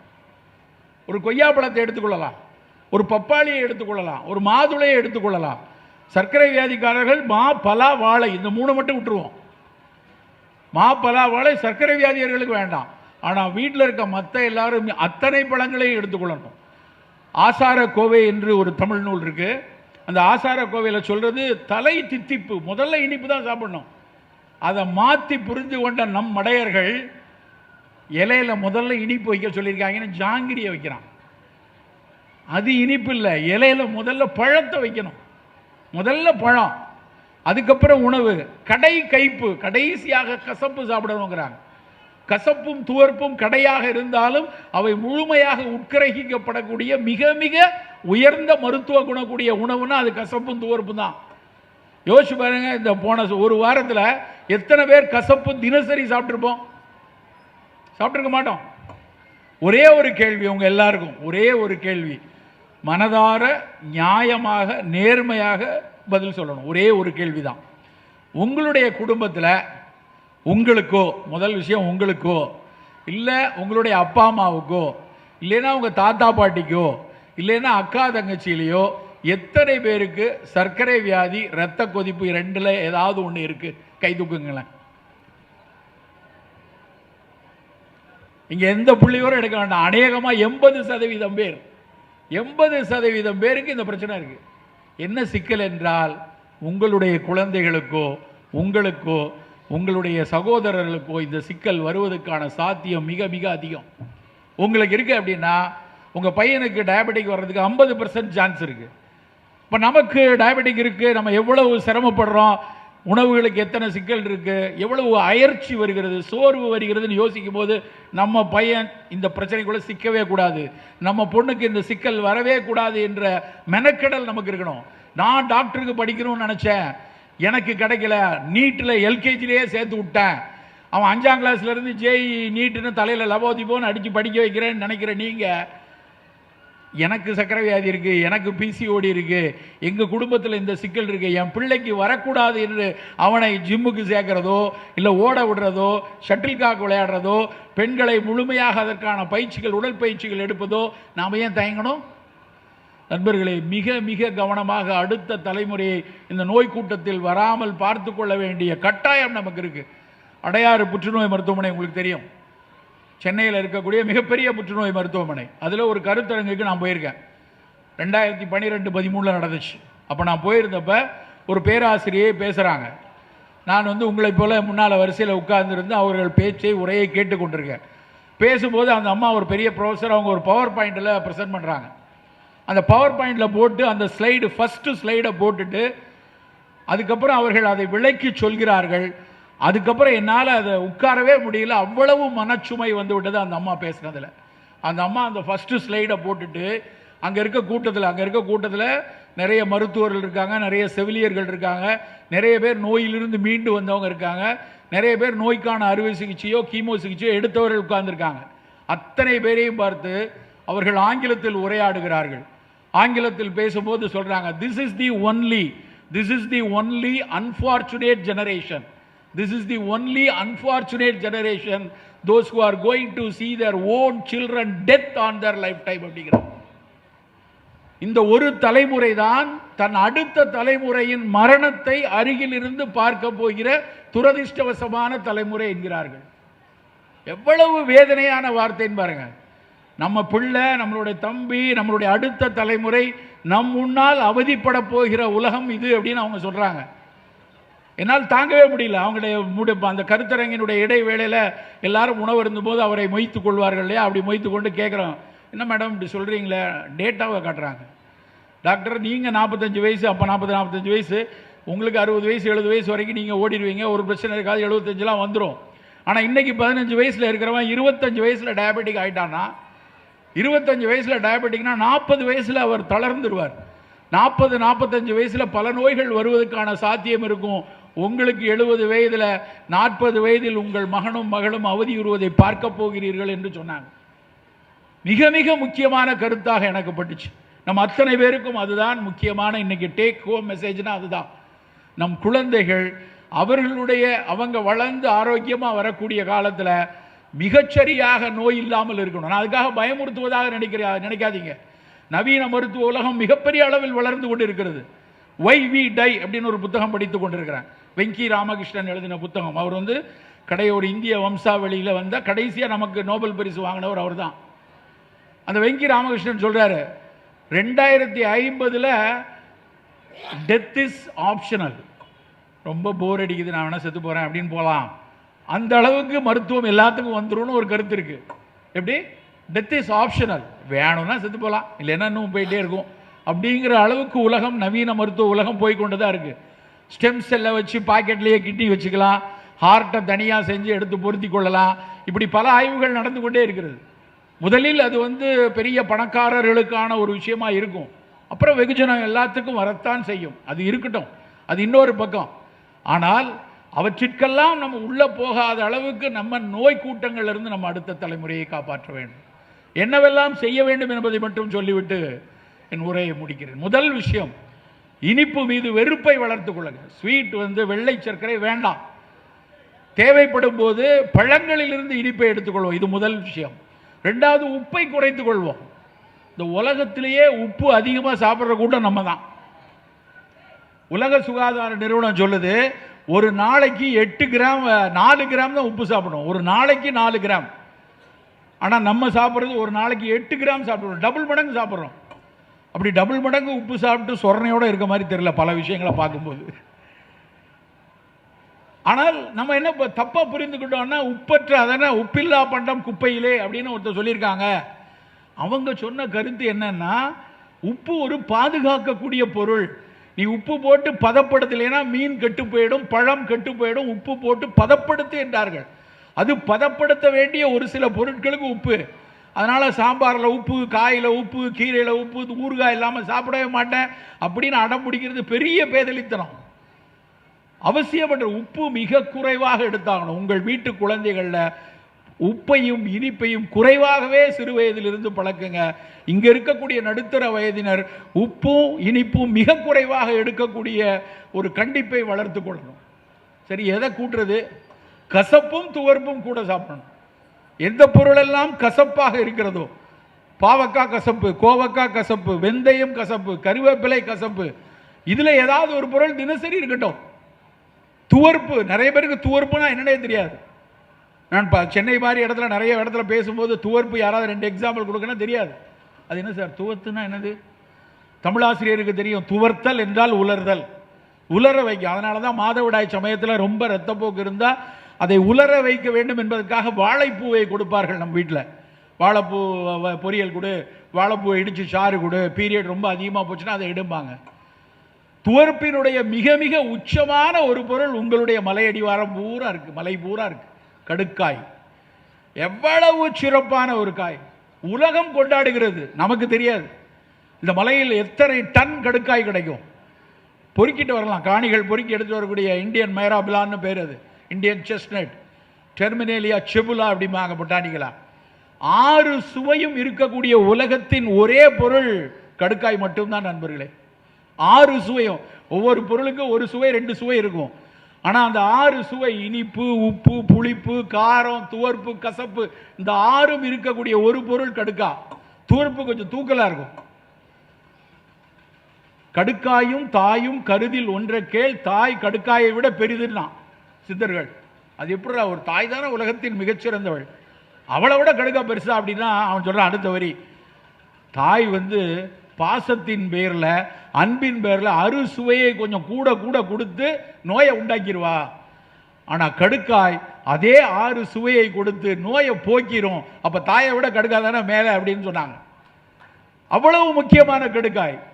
கடுக்காய் ஒரு மிகச்சிறந்த ஃபங்க்ஷனல் ஃபுட்டு, எல்லாரும் சாப்பிடக்கூடிய உணவு. கடுக்காய் சாப்பிட்டு எதுவும் பாதகம் வரும் என்று எந்த அறிவியலும் சொல்லலை. 1008 டாக்ஸிட்டி ஸ்டடிஸ் பண்ணிட்டாங்க. கடுக்காய்க்கு அகநஞ்சு. கடுக்காயினுடைய விதையை நீக்கிடணும். கடுக்காயினுடைய விதையை நீக்கி மேலே இருக்க பெரிகார்ப் அப்படின்னு சொல்லக்கூடிய அந்த உலர்ந்த பழத்தினுடைய அந்த பவுடர் தினசரி 6.5 ஸ்பூன், ஒரு 50 வயதுக்கு மேற்பட்டவர்கள் தினசரி எடுத்துக்கொள்ளலாம். அதிலே இருக்க கடுக்காய் பிஞ்சு, பிஞ்சு கடுக்காயை லேசாக விளக்கெண்ணெயில் வறுத்து பொடி செய்து மலச்சிக்கல் இருப்பவர்களுக்கு கொடுப்போம். கடுக்காய் இயல்பாக மலத்தை, ரொம்ப அற்புதமான விஷயம் என்னன்னா, கடுக்காய் பொடிக்கு ஒரு அற்புதமான குணம் என்னன்னா, ஒன்று மலத்தை இழக்கும், ஒருவேளை பேதி இருக்கவர்களுக்கு மலத்தை கட்டுவதற்கும் அந்த கடுக்காய் உதவி செய்யும். எவ்வளவு அற்புதமான மருந்து, ரொம்ப எளிய ஒரு மருந்து. அந்த கடுக்காய், நெல்லிக்காய், தாண்டிக்காய், இந்த 3 சேர்ந்து தான் திரிபலா அப்படிம்பாங்க. அது 3 இந்த மலைவாரத்தில் இருக்குது. இந்த நெல்லிக்காயை இந்த மேற்கு தொடர்ச்சி மலையினுடைய அடிவாரத்தில் மேலும் பார்த்து பார்த்து வேந்திருக்கேன். ஒரு முறை இந்த வாசுதேவ நல்லூர் பக்கம் நான் வண்டியில் போகிறேன். ஒரு பெரிய அந்த காடு முழுக்க ஒரு பெரிய தோட்டம் முழுக்க நெல்லிக்காய் கூட்டம். நெல்லிக்காய் அப்படியே கொத்து கொத்தா, நெல்லிக்காய் எப்படி மரம் எப்படி கொத்து கொத்தா இருக்கும், பார்த்தா எப்படி இருக்கும். காரில் போகும்போது அதை கண்ணில் பட்டவொடனே ஏன் நிறுத்து அப்படின்னு சொல்லி அந்த வாசல் பகுதியில் போயிட்டு எனக்கு அந்த நெல்லிக்காயை வாங்கணும்னு ஆசை. அந்த தோட்டக்காரர்கிட்ட வண்டியை நிறுத்திட்டு நேராக இறங்கி கார்லேருந்து இறங்கி போய் அவர்கிட்ட, சார் கொஞ்சம் நெல்லிக்காய் வேணும், இங்கே நிறைய நெல்லிக்காய் இருக்குது, எடுத்துக்குவா அப்படின்னா. அவர் எப்படி பார்த்தாரு, எடுத்துக்கோங்க சார் அப்படின்னாரு. அவர் என்ன ஒருவேளை இப்படி எடுத்துக்கோங்கன்னு சொல்கிறாரு, சார் என்ன விலை, எடுத்துக்கோங்க சார் அப்படின்னாரு. சரின்னு நான் போய் பையில் வந்து அங்கேருந்து பின்னாடி இருந்து ஒரு துணிப்பை எடுத்து போய் அதில் போய் பொறுக்கி எடுத்துகிட்டு போய் அவர்கிட்ட திரும்ப கொடுத்து, எடை எவ்வளோ இருக்குன்னு பார்த்து நீங்கள் எவ்வளோ விலைன்னு சொல்லுங்கள் அப்படிங்கிறேன். சார் எடுத்துகிட்டு போங்க சார். ஏன்னு திரும்ப கேட்குறேன். ஏங்க ஒரு தோட்டக்காரர் நீங்கள் பாட்டு எடுத்துகிட்டு போங்க, பறிகூலி கூட கிடையாது, என்ன செய்யன்னு தெரியாமல் சும்மா போட்டிருக்கோம், வேணால் எடுத்துகிட்டு போங்க அப்படின்னா. அவ்வளவு வேதனையாக இருந்தது. உலகத்தின் ஆக சிறந்த கனி நெல்லிக்காய் 1 கிலோ 250 ரூபாய்க்கு விற்கலாம். ஆனால் அதுக்கு 5 ரூபாய்க்கு அவர்கிட்ட கேட்குறேன், 5 ரூபாய்க்கு எடுக்கிறாங்க சார். அதுக்கு எடுக்காம இப்போ யார் வேணாலும் எடுத்துக்கோங்கன்னு நான் சொல்லியிருக்கேன் அப்படின்னு எனக்கு கேட்ட அன்றைக்கு அவ்வளவு வேதனையாக. நிறைய நண்பர்களிடம் அன்றைக்கு காரில் போகும்போது பூரா நெல்லிக்காயை பற்றி தான் பேசிட்டு போகிறேன். நம்ம அத்தனை பேரும் தினசரி ஒரு நெல்லிக்காய் சாப்பிடுவது அவ்வளவு நல்லது. அந்த நெல்லிக்காய் வெறும் விட்டமின் சி மட்டும் கிடையாது. நிறைய பேர் நினச்சிருக்காங்க நெல்லிக்காய் விட்டமின் சி இருக்குது, 600 மைக்ரோகிராம் இருக்குன்னு கூகுளில் போட்டிருக்காங்க, அதனால் சாப்பிட்றேன். அது மட்டும் இல்லை, நெல்லிக்காயில் பல மருத்துவ கூறுகள் இருக்குது. அந்த ஏஜிங்கில், அதாவது வயோதிகத்தில் நடக்கக்கூடிய சிறு சிறு வயோதிக மாற்றம், அந்த செல்களுக்கு இடையில் இருக்கக்கூடிய ஆக்சிஜன் கூறுகளை எடுக்கிற ஃப்ரீ ரேடிக்கல் ஸ்கேவெஞ்சிங் வாங்க, அந்த ஃப்ரீ ரேடிக்கல் ஸ்கேவெஞ்சிங் நெல்லிக்காயில் மட்டும்தான் இருக்குது. அப்போ இந்த நெல்லிக்காயை நம்ம தினசரி கொஞ்சம் எடுத்துக்கொள்ளணும். இனிப்பு உப்பை குறைச்சி கசப்பு துவர்ப்பை கூட்ட இடத்துல கடுக்காய், இந்த மாதிரி நெல்லிக்காய், சுண்டைக்காய் வற்றல், வெந்தயம், கருவேப்பிலை, இந்த உணவுகளை கூடுதலாக எடுத்துக்கொள்ளணும். மிளகு, காரமாக சாப்பிடக்கூடிய மிளகா புளிப்பு ரெண்டையும் ஒரு மிதமாக எடுத்துக்கொள்ளணும். எங்கெல்லாம் காரம் வேணுமோ அந்த இடத்துல மிளகாய்க்கு பதிலாக மிளகை பயன்படுத்தணும், குறு மிளகை. மிளகுங்கிறது காரம், வாயில் காரம் கொடுக்கறது மட்டும் இல்லை, அந்த மிளகில் காரச்சுவையை தாண்டி பைப்பர் நைகிரம் அதனுடைய பொட்டானிக்கல் நேம், பைப்பரிடின் பைப்பரின் அப்படின்னு 2 ஆல்கலாய்டு இருக்கு. அந்த 2 வந்து ஒவ்வாமையை போக்கக்கூடியது, நோய் எதிர்ப்பாற்றலை போக்கக்கூடியது. நண்பர்களே, 6 சுவை என்பது வெறும் வாயில் வைக்கக்கூடிய சுவை இல்லை, அவற்றை தாண்டி அதற்கு பல்வேறு மருத்துவ குணங்கள் இருக்கு. நமக்கு அது பற்றிய அறிவு, அடிப்படை அறிவு நமக்கு இருக்கணும். நம்ம வீட்டு பிள்ளைகள் எல்லாருக்கும் கலோரி தெரிய ஆரம்பிச்சிருச்சு. அங்கிள் இதெல்லாம் ஹை கலோரி, எனக்கு வேண்டாம், பேச ஆரம்பிச்சிருச்சுங்க. பரவாயில்ல, அது வாழ்த்துக்குரிய விஷயம் தான், தவறு என்று சொல்ல மாட்டேன். இதில் விட்டமின் ஏ இருக்குது, இதில் விட்டமின் சி இருக்குது, அது தெரியுது. ஆனால் வாதமா, பித்தமா, என்ன சுவை, கசப்பா, துவர்ப்பா, அது மறைந்து போயிடுச்சு. அந்த சுவை பற்றிய அறிவு நம்மகிட்ட இருந்து போயிடுச்சு. ஆனால் நம்ம பாட்டிக்கு இருந்துச்சு. நம்ம பாட்டி சொல்ல, சளி பிடிச்சிருக்கு, நீ எதை இனிப்பி சாப்பிட்டுட்டு இருக்க சொல்லுவாங்களா இல்லையா? ஆனால் இன்னைக்கு மறந்து போயிடுச்சு. சளி பிடிச்சிருக்கு, இனிப்புக்கும் சளிப்புக்கும் என்னப்பா சம்பந்தம் அப்படின்னு நினைத்து கொண்டிருந்தாங்க. இனிப்பு கபம் என்பது அந்த கபத்துக்கு அந்த இனிப்புக்கு பின்னாடி மண்ணும் நீரும் சேர்ந்தது தான் இனிப்பு. மண்பூதமும் நீர்பூதமும் சேர்ந்து தான் இனிப்பு வருது, அறிவியல் பூர்வமாக அதுதான். அப்போ அந்த நீர் பூதம் இருந்துச்சுன்னா அது சாப்பிட்டா உள்ளுக்குள்ள அந்த நீர் உள்ள சுரக்கும், மியூக்கஸ் ஃபார்ம் ஆகும். அதனால தான் இனிப்பு சாப்பிட்டா கபம் சேர்றது. அதனால அது வேண்டாம் என்று சொல்கிறோம். இந்த புரிதல் நம்ம இழந்துட்டோம். நம்முடைய மரபு இந்த புரிதலை மிக ஆழமாக வைத்திருக்கிறது. எதை எப்போ சாப்பிடணும், எந்த பொருளை எப்படி சாப்பிடணும் என்று கற்றுக் கொடுத்திருந்தது. இதெல்லாம் தான் நம்மை நோய் வராமல் பாதுகாத்து கொண்டிருந்துச்சு. நம்ம எதை எடுத்தாலும் வாய்க்கு ருசியாக மாற்றி சாப்பிட்டுக்கிட்டு இருக்கோம். எதை கேட்டால் நான் சொல்லுவேன், சார் நெல்லிக்காயை சாப்பிடுங்கன்னா நெல்லிக்காயை ஊறுகாய் போட்டுருவாங்க. சார் நான் நெல்லிக்காய் ஊறுகாய் போட்டு தினம் சாப்பிட்றேன். அது எவ்வளோ பெரிய தவறு. நெல்லிக்காயை ஊறுகாய் போடுறதுல நெல்லிக்காயையும் சாகடிச்சு நம்மளையும், அதுதான். இல்லைன்னா எதை எடுத்தாலும் பஜ்ஜி போடுறது நல்ல பொருள் தான். எங்கள் வீட்டில் கத்திரிக்காய் பஜ்ஜி, வாழைக்காய் பஜ்ஜி, மிளகாய் பஜ்ஜி, எதை எடுத்தாலும் கடலை மாவில் முக்கி கொண்டு போய் பொரிச்சு எடுக்கிறது. அது வயிற்றை சீரழிக்கும். அதில் இருக்கக்கூடிய நல்ல பொருளாக இருந்தாலும் அதை இப்படி சீரழிக்கிற மாதிரி மாற்றுறதுல பிரயோஜனமே இல்லை. அதன் சுவையை உணரும்படி சாப்பிடணும். ஒரு சுவையை வாயில் ரசித்து மகிழ்ந்து சாப்பிடக்கூடிய ஒரு பழக்கம் அமைதியாக சாப்பிட்டா தான் வரும். ஒரு கையில் கார் ஓட்டிக்கிட்டே இன்னொரு கையில் வாயில் சாப்பிட்டுட்டு போகிற கூட்டம் கூடியிருக்கு. அவசரம்னு பரபரன்னு எதை திங்கிறோன்னு தெரியாமல் காலங்காத்தால் திருட்டு வர்ற கூட்டமும் இருக்குது. நம்ம நல்ல நிதானமாக ரசித்து, நொறுங்க தின்றால் 100 வயதுன்னு எதுக்கு சொன்னாங்க? சாப்பிட்ற உணவை மிக ரசித்து அதை சமைத்து கொடுப்பவர்களை, மனைவியை இல்லை யாராவது வீட்டில் சிப்பந்தி செய்து கொடுக்கிறார்கள் என்றால் அவர்களை மனமாற பாராட்டி சாப்பிடணும். அந்த சாப்பாடு சாப்பிடும்போது ரொம்ப நல்லா இருக்குல்லப்பா, ரொம்ப நல்லா செஞ்சிருக்கிறிய அப்படின்னு ஒரு சொல் உங்கள் முகம் மலர்ந்து பாராட்டி சாப்பிடுங்கள். அது குடும்பத்தில் மாபெரும் மகிழ்ச்சியை என்னைக்கும் கொடுக்கும். அப்படி அந்த அந்த மாதிரி உணவு இருந்தோம்னா பொறுமையாக நிதானமாக நம்ம சாப்பிடணும். எப்படி சாப்பிட வேண்டும் என்று ஆசார கோவை சொல்லுது. கிடந்து உண்ணார், நின்று உண்ணார். நின்றுட்டு திங்காத, படுத்து கிடந்து சாப்பிடாதேங்கிறான். ஆனால் இன்றைக்கி பெரிய பெரிய பணக்கார வீட்டு திருமணங்களில் கையில் பிச்சைக்கார மாதிரி தட்டை ஏந்திட்டு போய் புஃபே எல்லாத்தையும் அள்ளி போட்டு சாப்பிட்றது பெரிய கலாச்சாரமாயிருச்சு. உணவு அப்படின்னா நல்லா கீழே உட்காந்து சம்மணம் கூட்டி சாப்பிடணும். சரி, சம்மணம் கூட்டி சாப்பிட வேணாம், அட்லீஸ்ட் சேரில் உட்காந்து அது சாப்பிடணும். நின்றுக்கிட்டே அறக்க பறக்க சாப்பிட்றது சாப்பாடு இல்லை சார். அதில் என்ன சார் நடந்துட போகுது, அது என்ன பண்ணிடும் அப்படின்னு நினைக்கிறோம். நின்று இருக்கும்போது உடலில் இருக்கக்கூடிய ஃபிசியாலஜியும் உட்கார்ந்து இருக்கும்போது ஃபிசியாலஜியும் வேற கொஞ்சம் மாறும். அப்போ அமர்ந்து சமணம் கூட்டி உட்காருனா என்ன அர்த்தம்? சமணன் போல். சமணன் தான் இப்படி காலை இப்படி மடித்து இப்படி உட்கார்ந்தான், அதுதான் சம்மணம் கூட்டின்னு வந்துருச்சு. நம்ம வந்து காலை இப்படி மடித்து உட்கார்ந்து அந்த சமணனுடைய போஸ் அதுதான் பின்னாடி வந்துருச்சு. அப்படி சாப்பிட்டு கொண்டிருந்த நாம் அறக்க பறக்க ஓடி சாப்பிடுவதிலிருந்து வெளியேறணும். நோய் வராமல் இருக்க வேண்டும் என்றால் நம் அக்கறை துவங்க வேண்டிய இடம் உணவு. நண்பர்களே, நான் அடிக்கடி சொல்வது உண்டு, நம் அடுப்பங்கரையில் கூடுதலாக செலவழிக்கக்கூடிய 20 நிமிடங்கள், நல்லா கேட்டுக்கொள்ளுங்க, அடுப்பங்கரையில் கூடுதலாக செலவழிக்கக்கூடிய 20 நிமிடங்கள் நம் ஆயுட்காலத்தில் கூடுதலாக 20 வருஷங்களை தரும். இதெல்லாம் பெண்களுக்கு அப்படின்னு சொல்லி ஆண்கள்லாம் பார்த்துட்டு இருக்க வேண்டாம். அடுப்பங்கரையில் ஆணும் பெண்ணும் இணைந்து செய்யணும் சாப்பாடை. அது ரொம்ப முக்கியமான விஷயம். ஒரே ஒரு பெண் மட்டும் கை தட்டுறாங்க, மற்றவங்களாம் அப்படி பார்த்துட்டு இருக்காங்க. ஏன்னா நம்ம வந்து பல விஷயங்களில் வந்து பகுத்தறிந்து மேலே முன்னாடி வரோம். ஆனால் என்ன, இன்னைக்கு வரைக்கும் அடுப்பங்கரையில் நான் நிறைய நேரம் காலையில் எங்கள் ஊர் பக்கத்தில் ஒரு ஏரி இருக்குது, அதில் தான் நடக்க போவேன். அது நடக்கும்போது பார்த்தா முன்னாடியெல்லாம் 4 பேர் நடந்துட்டு இருந்தோம். இப்போல்லாம் நடை பற்றிய விழிப்புணர்வு வந்ததுனால பெரிய கூட்டம் ஆயிடுச்சு, இடிச்சுக்கிட்டு நடக்கிற அளவுக்கு ஆயிடுச்சு அந்த இடம். ஆனால் எனக்கு ஒரு கேள்வி வந்தது. கிட்டத்தட்ட அந்த ஏரியை சுற்றி ஒரு 500 பேர் நடந்துட்டு இருப்பாங்க. அதில் வெறும் 50 பேர் கூட பெண்கள் இருக்க மாட்டாங்க. 450 பேர் இவங்க வீட்டு பெண்கள்லாம் ஏன் நடக்கலை அப்படின்னா, இவங்கெல்லாம் போய் இட்லி வச்சுட்டு இருப்பாங்க, தோசை சுட்டுட்டு இருப்பாங்க, மாப்பிள்ளை வராரு. பல பெண்கள் பார்த்தீங்கன்னா அவங்க ஆயுட்காலத்தில் கிட்டத்தட்ட 3,75,000 தோசை சுடுறாங்க. வாழ்க்கை முழுக்க நான் வந்து மாவு அரைப்பேன், தோசை சுடுவேன், தோசை வைப்பேன். வேணாம், அதெல்லாம் தூக்கி எறிவோம். என்னைக்கோ பெரியார் சொல்லிட்டாரு, வேண்டாம் அதெல்லாம் தூக்கி, அதெல்லாம் நம்ம எல்லாரும் சேர்ந்து செய்யணும். யார் செய்யல, நானும் சேர்ந்து செய்யணும். உணவு என்பது, உணவை தயாரிக்கிறது கணவனும் மனைவி. நான் அப்படி தான் செய்கிறேன். நான் உன்னை வெளியே தனியாக பிரிச்சுலாம் பண்ணிட்டு இருக்கல. எல்லா இடத்திலும் எல்லோரும் பங்கேற்க வேண்டும். அதை விட மிக முக்கியமான விஷயம், ஆண்களுக்கான விஷயம் என்னன்னா, எந்த ஆண்மகன் மிகச்சரியாக சமையலறையில் மனைவியோடு அதற்காக பணி செய்கிறார்களோ அவர்கள் மீது காதல் பெருகும் என்று ஆய்வு சொல்லுது. சும்மா சொல்லல, அவர்கள் மீதான காதல், அவங்க வீட்டுக்கான குடும்ப உறவுகள் மேம்படும் என்கிறார்கள். அப்போ நம்ம ஏன் சமைக்கக்கூடாது? எல்லாத்தையும், இதெல்லாம் ரொம்ப முக்கியமான விஷயம். நான் நிறைய மீட்டிங்கில் நிறைய இடத்துல எழுதும்போது பேசும்போது கம்பஞ்சோறு கூட, சினைதானியத்தில் உப்புமா செய்யுங்க, திணை பாயாசம் செய்யுங்கன்னு எழுதினோடனே ஒருத்தர் வேகமாக வந்தார்.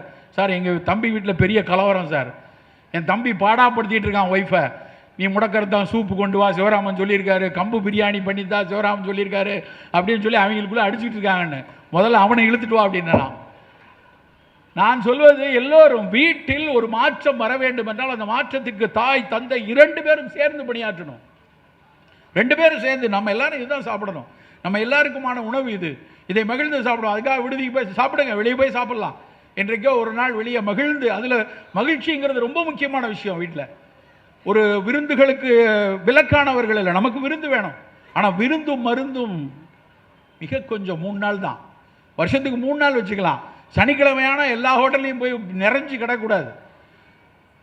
வாரம் நான் வெளியே தான் சாப்பிடுவேன், இதுவாவது பரவாயில்ல. இரவெல்லாம் வெளியில் சாப்பிடக்கூடிய வழக்கம் பெருகி கொண்டே இருக்கு.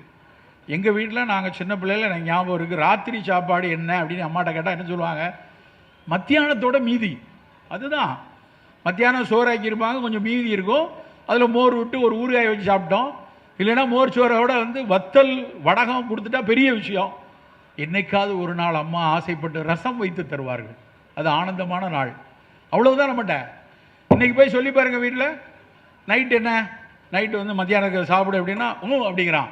எங்கள் ஊரில் வந்து சிவப்பு கலர் பனியனும் சிவப்பு கலர் பைக்கும் போட்டு ஒரு பெரிய கும்பல் ராத்திரியில் ஆயிரக்கணக்கில் சுற்றுது. ஸ்விக்கி சொமாட்டோ அப்படின்னு இங்கே சுற்றுதான்னு தெரியல. தென்காசியில் ஒவ்வொரு நாளும் ராத்திரி அவன் அப்பா பிள்ளைகிட்ட சொன்னால் உடனே நீ சாப்பிடாத, எனக்கு வேண்டியதை நான் ஆர்டர் பண்ணிக்கிறேன், ஃபோனை கொண்டா அப்படின்னு ஆர்டர் பண்ணுறான். இவன் ஆர்டர் பண்ணும்போது கம்பங்கூழ் நல்லது, இல்லைன்னா கருப்பு கவுனிக்கு பாயாசம் கூட நான் ஆர்டர் போடுறான். அவன் போடுற ஆர்டர்லாம் என்ன இருக்குது, பாஸ்தா இருக்கா, டோனட் இருக்கா, இல்லை ஸ்பகெட்டி இருக்கா, இப்படி என்னென்னத்தையோ குப்பையை வாங்கி அவர்கள் இரவில் சாப்பிடுகிறார்கள். அப்போ எவ்வளவு சிக்கலான ஒரு உலகத்தில் நம்ம இருக்கிறோம் நம்ம பார்த்துக்கொள்ளணும். தினம் தினம் இரவில் இப்படியான குப்பை உணவுகளை சாப்பிடும் குழந்தைகளுக்கு நோய் கூட்டங்கள் வருவதற்கான வாய்ப்புகள் மிக மிக அதிகம். நான் சொல்லலை, நவம்பர் 18 போன 3 மாதம் தான் ஆச்சு, நவம்பர் 18 2025 லான்செட் என்கிற பத்திரிகை, அதுதான் மருத்துவ உலகின் பிதாமகன் பத்திரிகை. லான்செட்டில் ஒரு பப்ளிகேஷன் வந்துருச்சுன்னா அந்த டாக்டருக்கு மிகப்பெரிய, அந்த ஆய்வாளருக்கு பெரும் பட்டம். எப்படி அறிவியலில் நேச்சரில் வந்து பெரிய விஷயமோ அது மாதிரி மருத்துவ உலகில் லான்செட் பத்திரிகையில் ஒரு ஆய்வு அறிக்கை வெளியாச்சுன்னா அது மிகச்சிறந்தது. லான்செட்டில் பப்ளிஷ் ஆச்சுன்னா அது வந்து மிக மிக முக்கியமான சரியான துல்லியமான தரவுகள் இருந்தால் மட்டும்தான் லான்செட்டில் வரும். அந்த லான்செட்டில் போன நவம்பர் 18 உங்கள் யார்கிட்டெல்லாம் உங்கள் ஃபோனில் சாட் ஜிபிடி இருக்கோ, இல்லைன்னா பெர்ப்ளெக்சிட்டி இருக்கோ, இல்லைன்னா கூகுள் இருக்கோ, போட்டு பாருங்கள், அந்த பேப்பரை டவுன்லோட் பண்ணிக்கலாம். அந்த லான்செட்டில் என்ன எழுதியிருக்கான் அப்படின்னா, யூபிஎஃப் அல்ட்ரா ப்ராசஸ்டு ஃபுட்டு, நான் சொன்னேன் அத்தனை சிப்ஸு ஸ்நாக்ஸு இந்த மாதிரி குப்பை உணவுகள் எந்த அளவுக்கு உடல் நலத்துக்கு பாதிப்பு தரணும் உலகம் முழுக்க ஆய்வு செய்து போட்டிருக்காங்க. சாதாரண ஆய்வுகளில் 15 வருஷம் 18 வருஷம் சிப்ஸு சாப்பிட்டவன் என்ன ஆனா, நூடுல்ஸ் சாப்பிட்டவன் என்ன ஆனா, ஸ்பகட்டிக்கு என்ன ஆகுது, இந்த மாதிரி ஒரு ஹெவி ப்ராசஸ் பண்ணும்போது அது என்னென்ன சிக்கல்களை உருவாக்குகிறது என்று ஆய்ந்து அறிந்து போட்டிருக்காங்க. ரொம்ப முக்கியமாக குழந்தைகளுக்கு எவ்வளவு சிக்கல்களை கொடுக்கிறது என்று போடுகிறார்கள். நண்பர்களே, இந்த உலகத்தினுடைய வணிக கண்ணி மிக மிக இறுக்கமானது. எல்லாவற்றையும் வணிக பார்வையில் பார்க்கக்கூடிய உலகத்தில் தான் நம்ம இருக்கோம். அது மறுக்கவே முடியாது. 3 நாளைக்கு முன்னாடி ட்ரம்ப் ட்வீட் பண்ணியிருக்காரு. இந்திய அரசாங்கத்தினுடைய, இந்தியாவினுடைய பிரதமரும் அவரும் அந்த ஒப்பந்தத்திற்கு சரியாகிவிட்டார்கள். 18% இறக்குமதி வரியை வந்து நான் குறைத்து விட்டேன், இந்தியாவின் மிக நேச நாடு அப்படின்னு ட்ரம்ப் சொல்லியிருக்காரு. அதுக்கு கீழே இன்னொரு பேரா இருக்கு, நான் அதையும் படிச்சு பார்த்தேன். முதல் பேரா இது. 2வது பேரா என்ன எழுதியிருக்காரு தெரியுமா?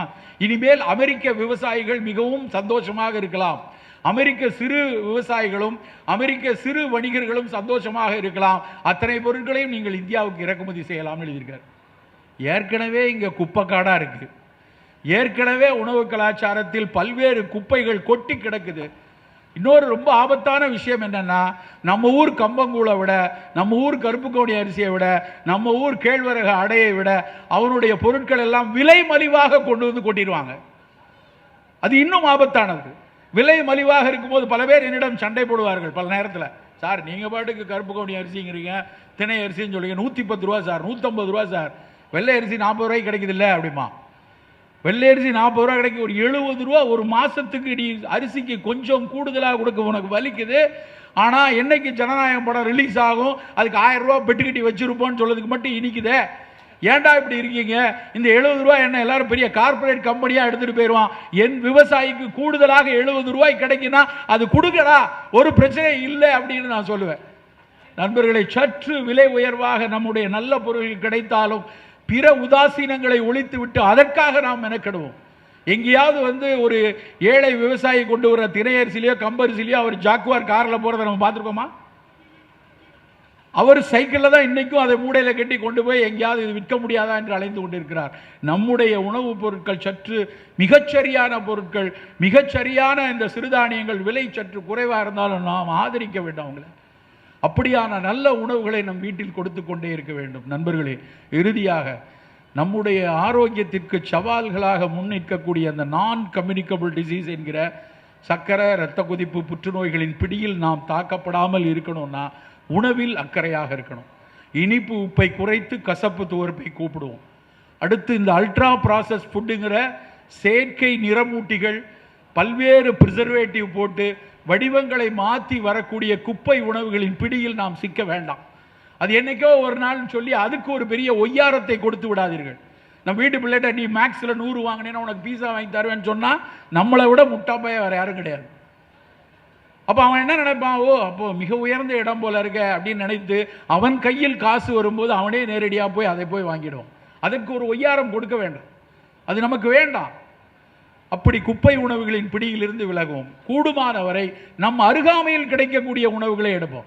நம்ம வீட்டில் கிடைக்கிற இங்கே இருக்கிற பப்பாளி, இங்கே இருக்கிற நெல்லிக்காய், இங்கே இருக்க கடுக்காய், இங்கே கிடைக்கக்கூடிய இளநீர், அது நமக்கு போதும். வெளிநாட்டிலேருந்து கிவி பழம் வந்து வேண்டாம், வெளிநாட்டிலேருந்து நான் வந்து கொண்டு வந்து ப்ளூபெரி கலிஃபோர்னியாவிலேருந்து கொண்டு கொடுக்க நமக்கு தேவையில்லை. நம்ம ஊர் நவ்வாப்பழத்தை விட அந்த ஊர் ப்ளூபெரி ஒன்றும் உயர்ந்தது கிடையாது.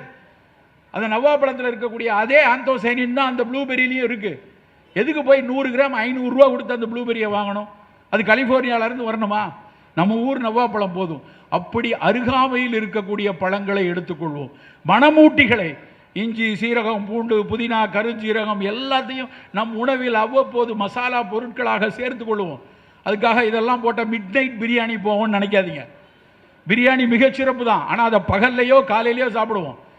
நள்ளிரவில் போய் மிட் நைட் பிரியாணி சாப்பிட்றது வயிற்றுக்கு நல்லதில்லை. அப்படி உணவை மிகச்சரியாக எடுத்துக்கொள்வோம். இறுதியாக இந்த நாட்டில் சர்க்கரை, இரத்த கொதிப்பு, புற்றுநோய் கூடிக்கிட்டே வர்ற மாதிரி மிக மிக வேதனையாக கூடிக்கொண்டே வரக்கூடிய இன்னொரு நோய் மது வெறி நோய். பெரிய அளவில் மது ஏற்றுக்கொள்ளப்படக்கூடிய ஒரு விஷயமா மாறிக்கிட்டே இருக்கு. பல நேரங்களில் நம்ம டிவி இதில் ஃபோனில் பார்க்கும்போது வேதனையாக இருக்கிறது. பள்ளி குழந்தைகள் மது அருந்துவ படத்தை காட்டுறான்.